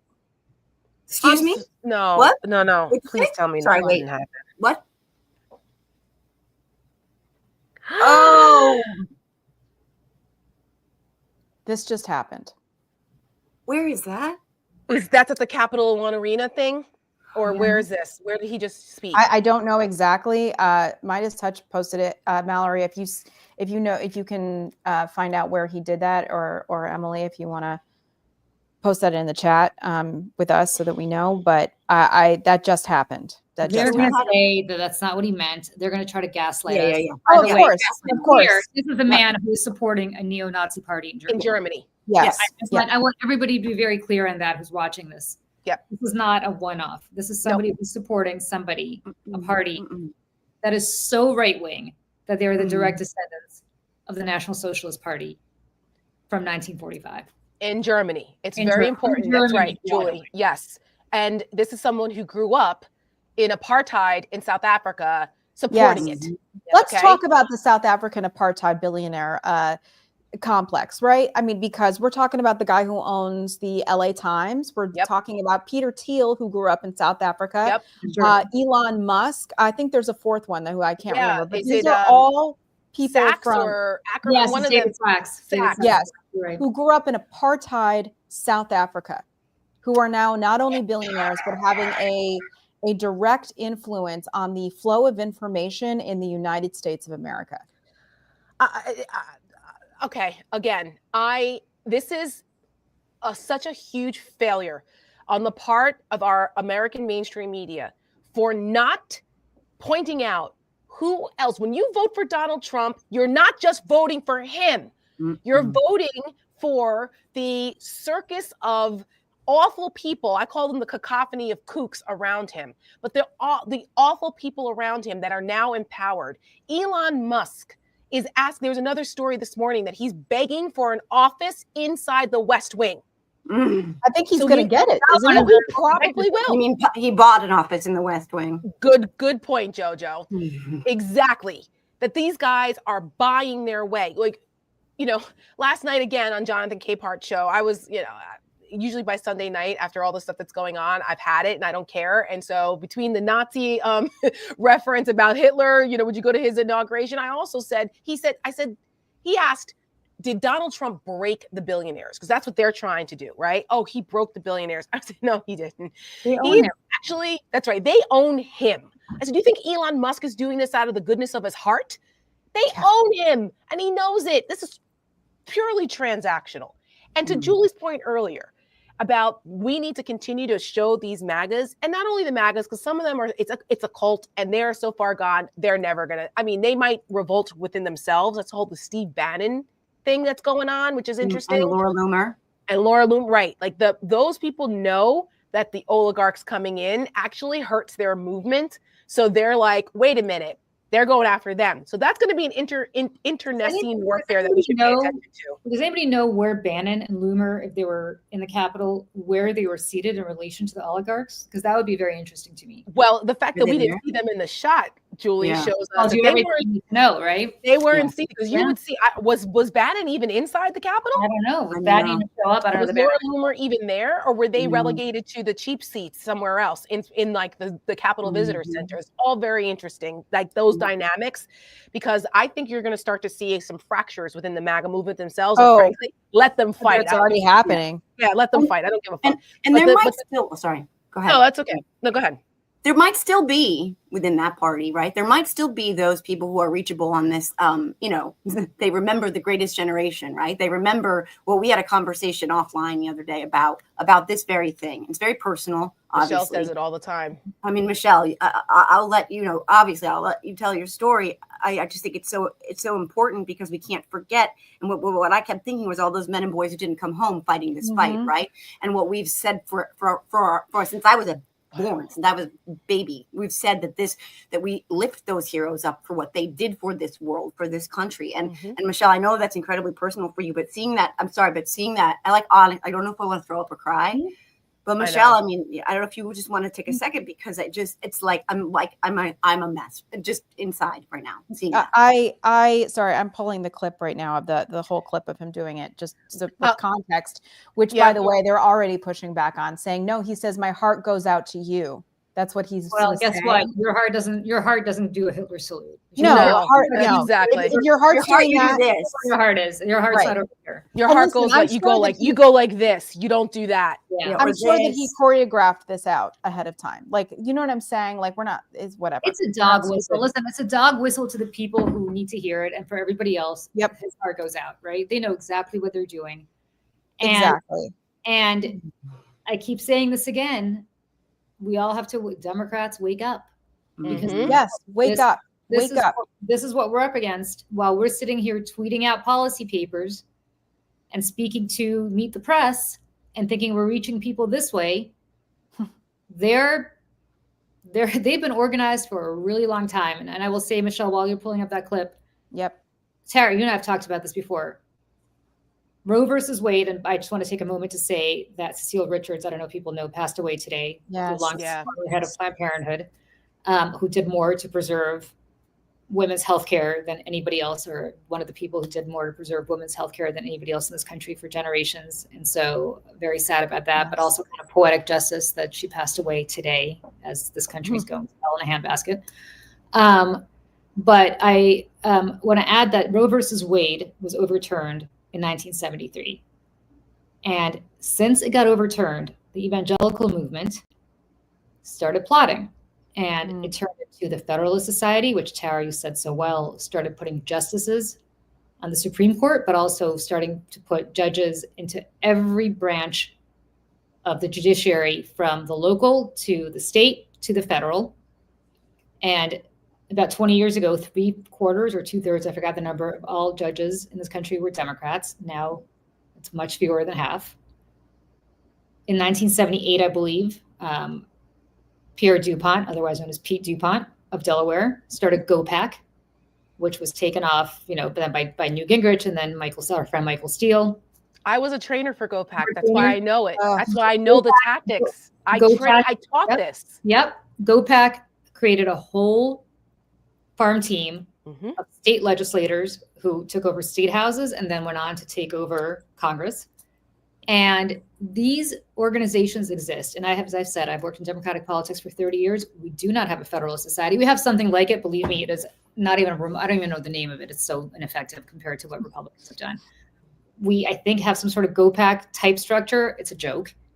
Yep. And we don't have these kinds of things. We think we have a media that's going to both sides this to death, and we'll get our 5 seconds in while the other crazies get their 5 seconds in. I mean, if Kamala Harris or Joe Biden were smart, they would have sat with Joe.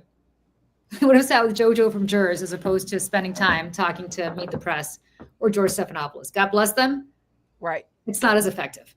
That's right.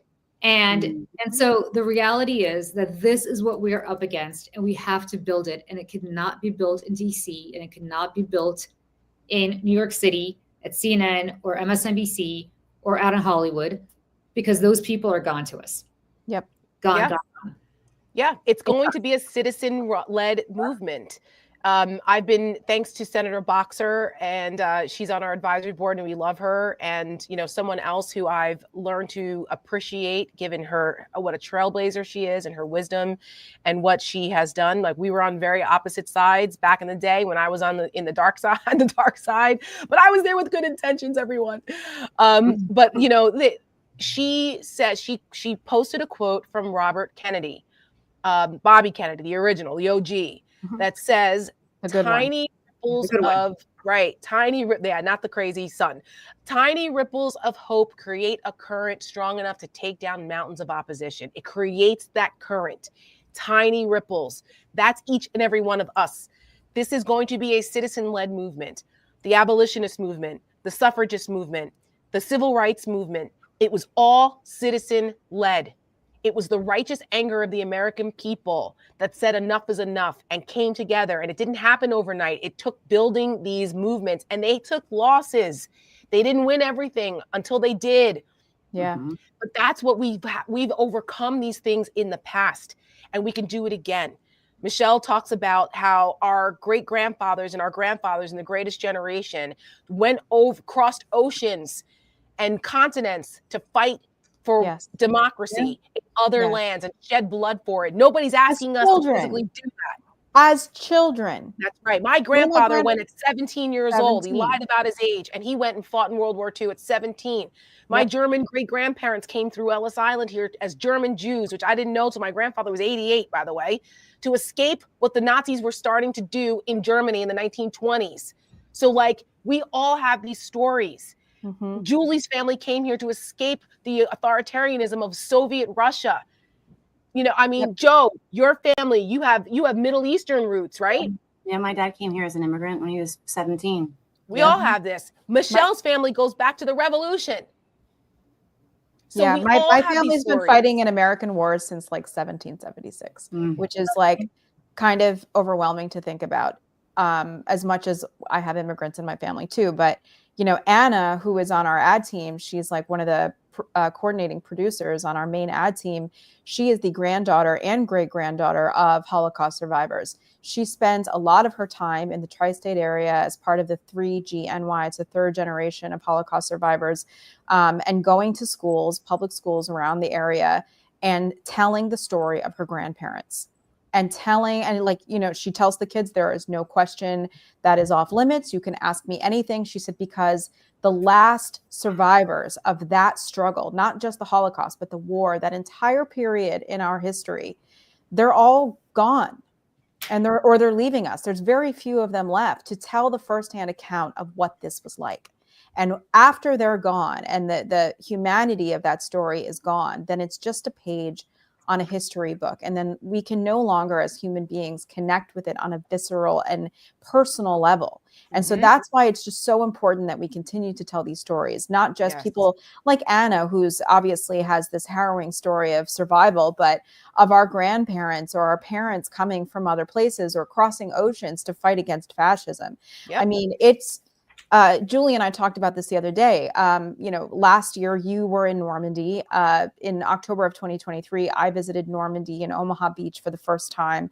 I walked through the cemetery at Normandy through the thousands of graves of American soldiers who stormed those beaches and didn't come home so that we could do this. Right. Are you kidding me? Yep. Are you kidding me? So I'm going to show this clip of Elon Musk and his little nepo ass giving a salute. Hold on, let me just, I didn't want to load it right away because it would have played it immediately. Let me see, is this it? Okay, this is it. Because I'm just... Thank you for making it happen. Thank you. Yeah, no, sorry. No, get the fuck out of here. Nope. Did any of them do it? I wouldn't be surprised. Oh, well, you know it's coming. Remember when they were doing that with their... Is What were they doing? Come on, he did that with, he even had a grunt that went along with it. That was on purpose. That was on purpose because these people all feel as though that they are back in charge. When they say make America great again, they're talking about white men ruling everything. Women sit down and shut up. Because if you look at our comments on Twitter and other places where the right wingers are, it's all shut up, know your place. Stop I've already talking. had to block a bunch of assholes in our comments. Daddy's home. Daddy's home. What is this? What is this?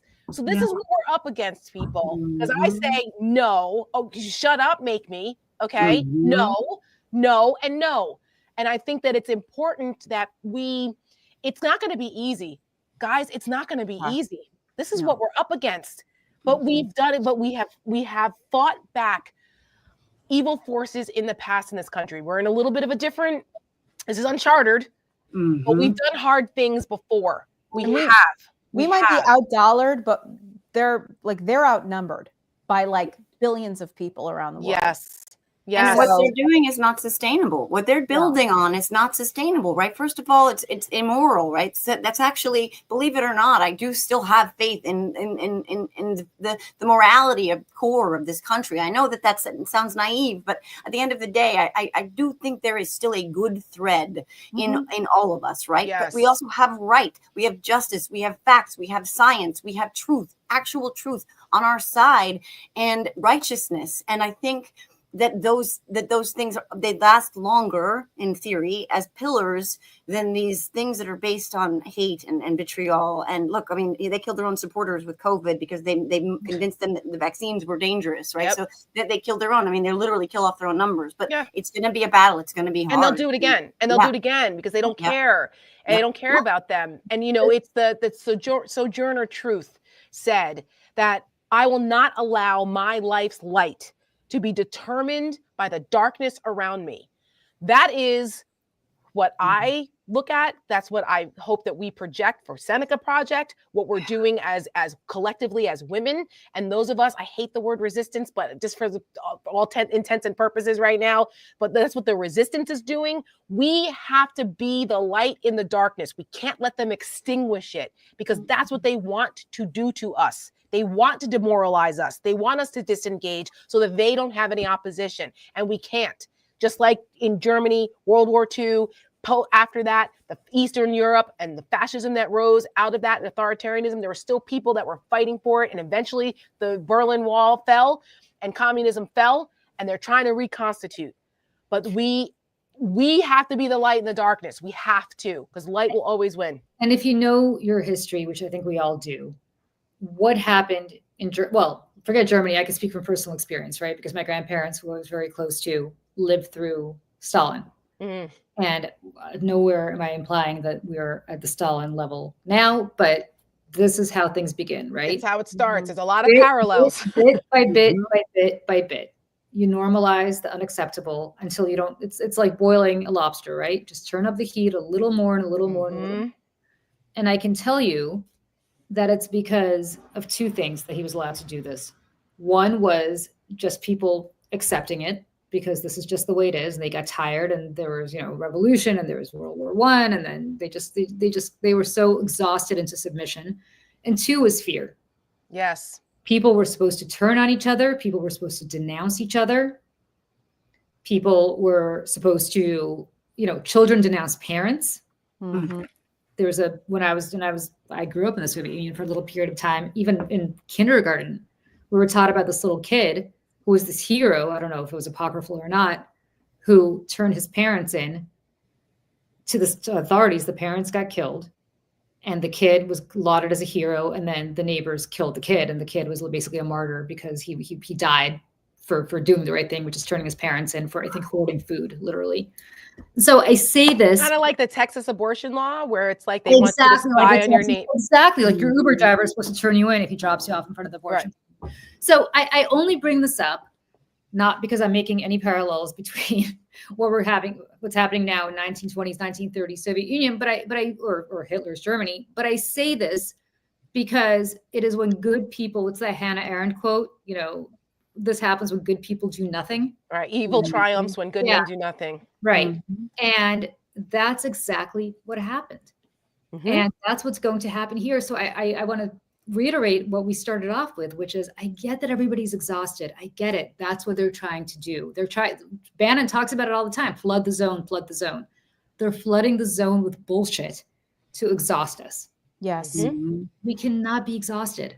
I get it. Not everybody's built to stress about this. I haven't, my husband said to me this morning, maybe now that Trump is inaugurated, you can finally sleep, because I truly have not had one good night's sleep since November 5th because I've been so stressed. Yeah. I hope so. But the reality is I get that not everybody wants to be an insomniac like me because they're just so upset about this. But we can't, if you love this country, if you love your kids and you want them to grow up in the country that we all grew up in, we can't afford to be complacent. We just can't, no matter how exhausting it is.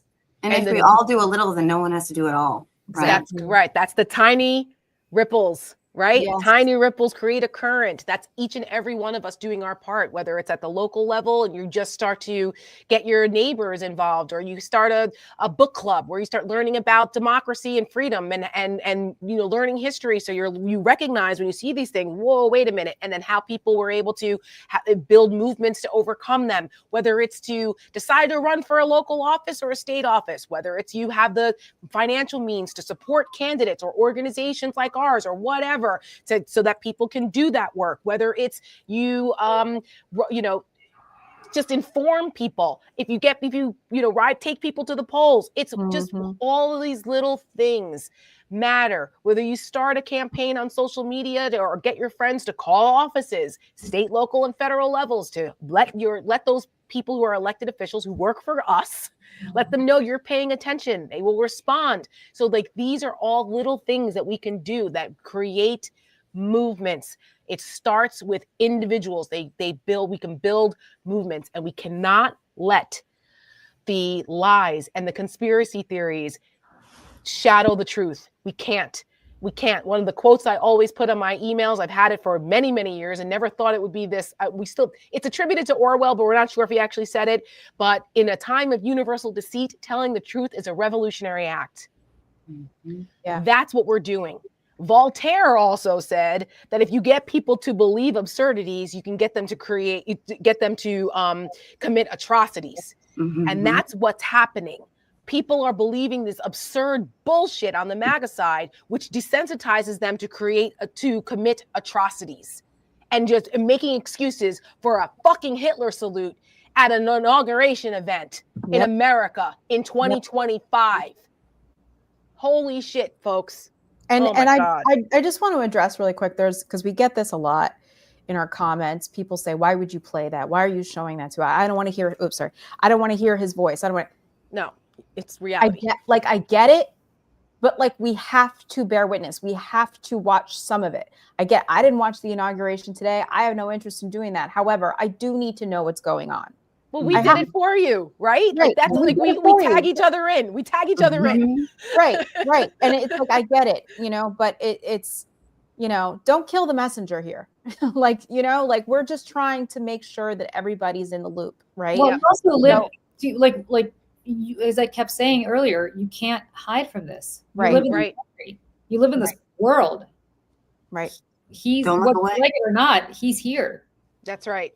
And that's part of why, like for us, as for Seneca, that we've been recalibrating, right? We've taken the last 2 months to look at what we're facing, look at the landscape. We needed to get a sense of where the Democratic establishment was going and what they were doing to see, like, okay, where can we fill in the gaps and we realized that we can't operate there because we're not part of that establishment. Right. We're not. We come from we are a grassroots. Yeah, I don't want to be a part of that. Okay. Because God bless my friends who are, and somebody needs to help fix that. We're not it's not our job to fix them. They've got to fix their own. We can only present what we think and give our opinions and help galvanize people behind a movement that's going to get things done, that's not going to get bogged down by the bureaucracy and the internal politics of the party fixing itself. I left the Republican Party because I decided it can't be fixed from within. It needs to burn to the ground. If there's a right of center movement that emerges from the ashes, I'll be the first one to sign up. But them days is over for me. It's about organizing people and trying to help our political establishment get their heads out of their asses and actually win elections.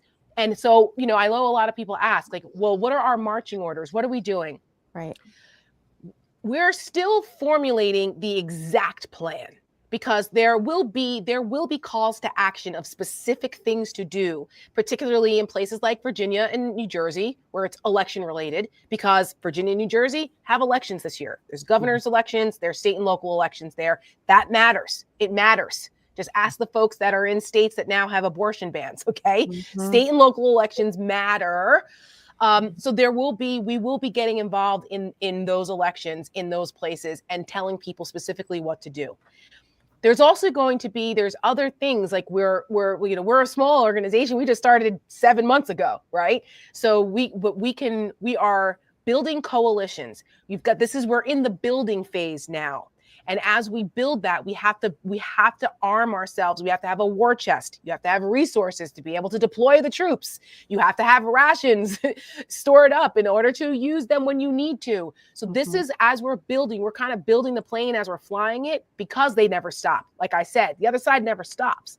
So as we're doing that, it's important to build alliances, to build people up, to start getting people ready, so that they don't have to, be ready so they don't have to get ready. Stay ready so you don't have to get ready. But some people need to get ready.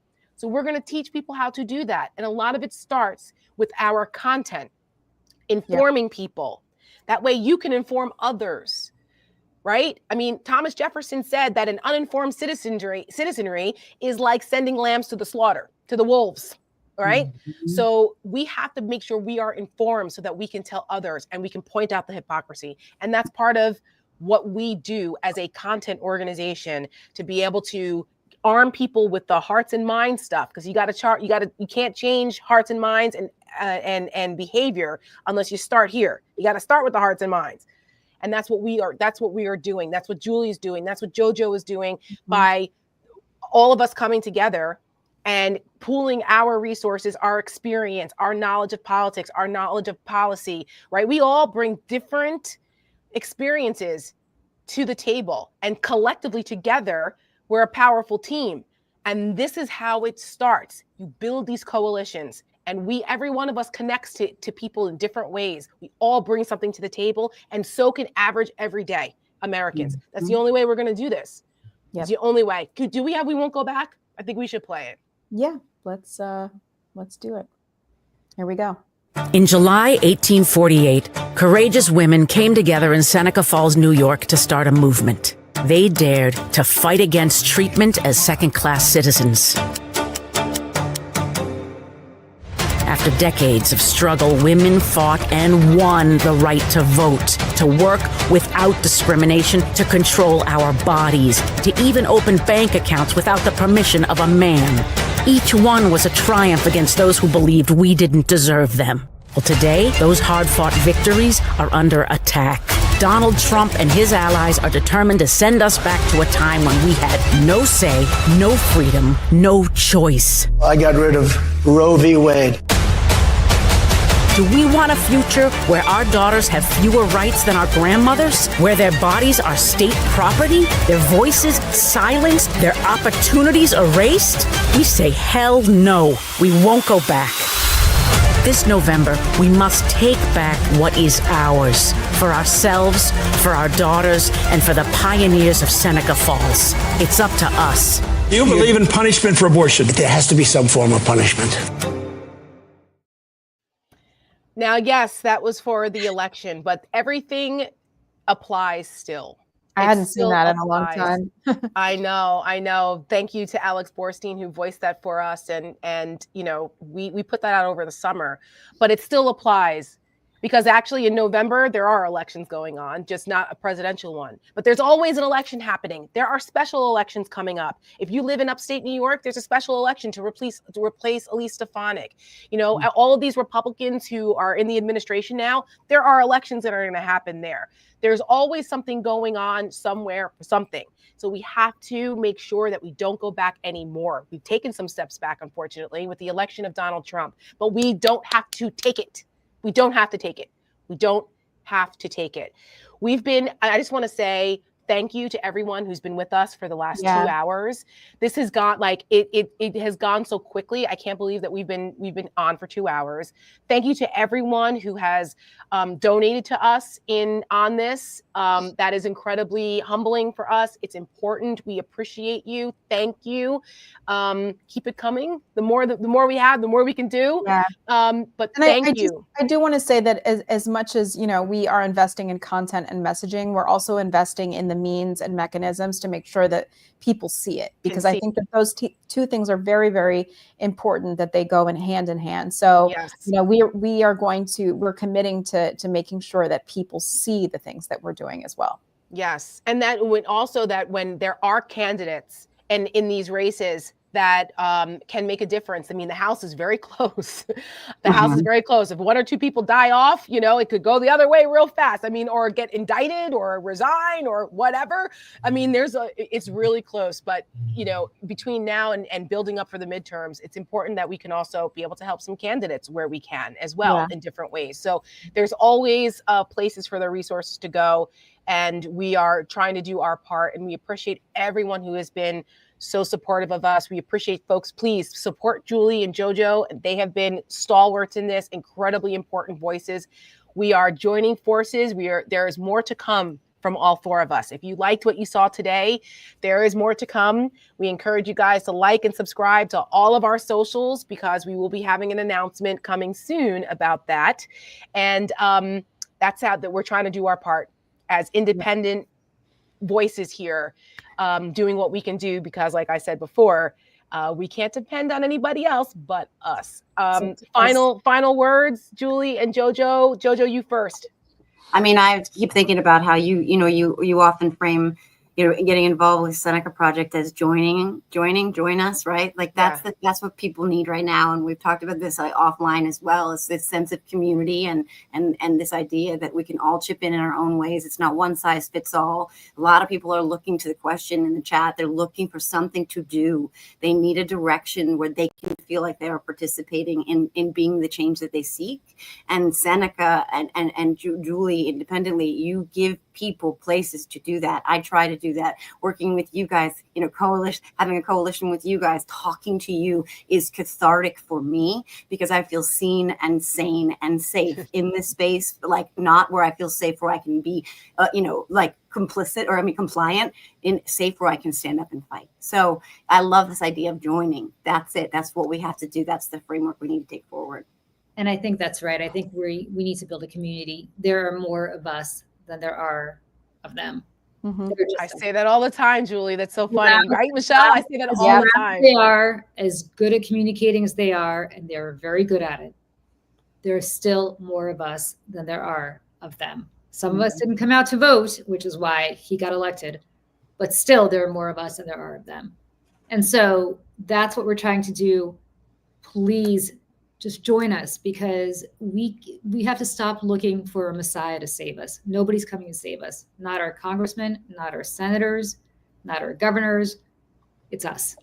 And you don't have to do it alone. We're all in this together. And I really hope over the last 2 hours, as depressed as you might have been when you started watching this, at least you're a little bit more energized now, or not, but we're here to make you understand that you are never alone, no matter where you are. Even if you're sitting alone right now, we are with you, because we're all of the same mind. So absolutely, come join us. We will be here for you for the duration. This is not a one-off. We are not going away. We sure as hell are not. And there are a lot of folks in this space who are in it for the right reasons, that understand that fight. And it's important to know, to Michelle's point, that we do have community. And Michelle, final words, and then I think we should end on American Girl. Oh, yeah. No, I just want to say that, you know, I had a whole other life before I joined this fight. I have a theater degree. I was an actor. I wanted to be on Broadway. I was a backup singer for over a decade. And after that, I worked in offices. I was a waitress. I had a photography studio. But my heart was always in this fight. It's always what I really wanted to be doing.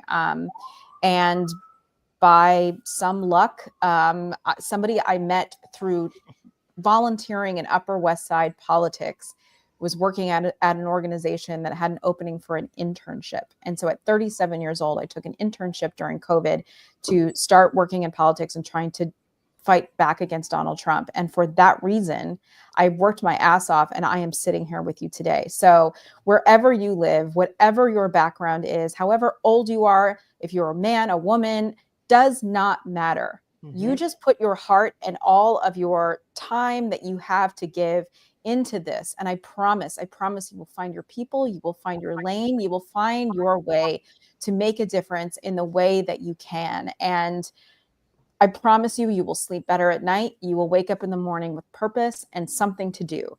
And we hope that all of us here on this show today and going forward, that we can help guide you in the right direction and help be voices of reason and trust that you can go to, because we're not going to lie to you. We're not going to bullshit you. We're not going to fleece you, any of these things.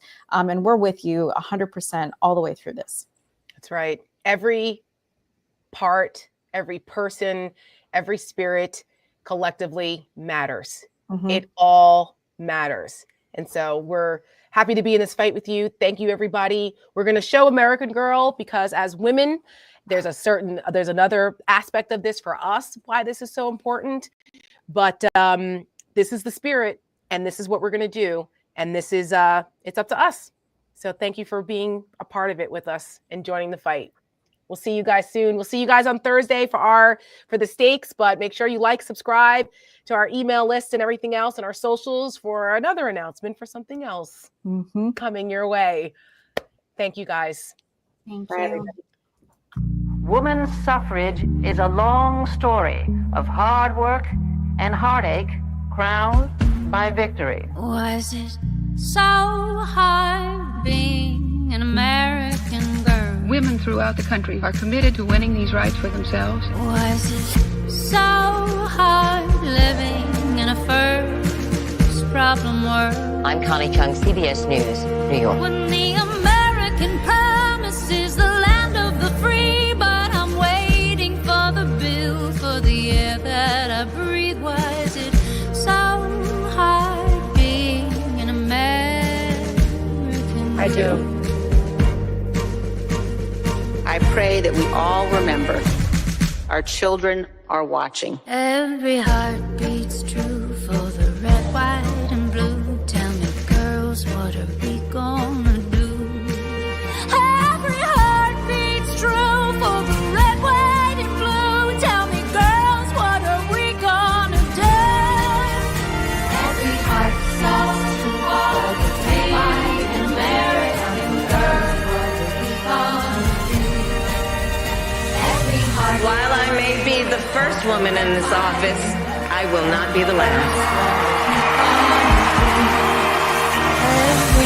heart beats true for the red, white, and blue. Tell me, girls, what are we gonna do?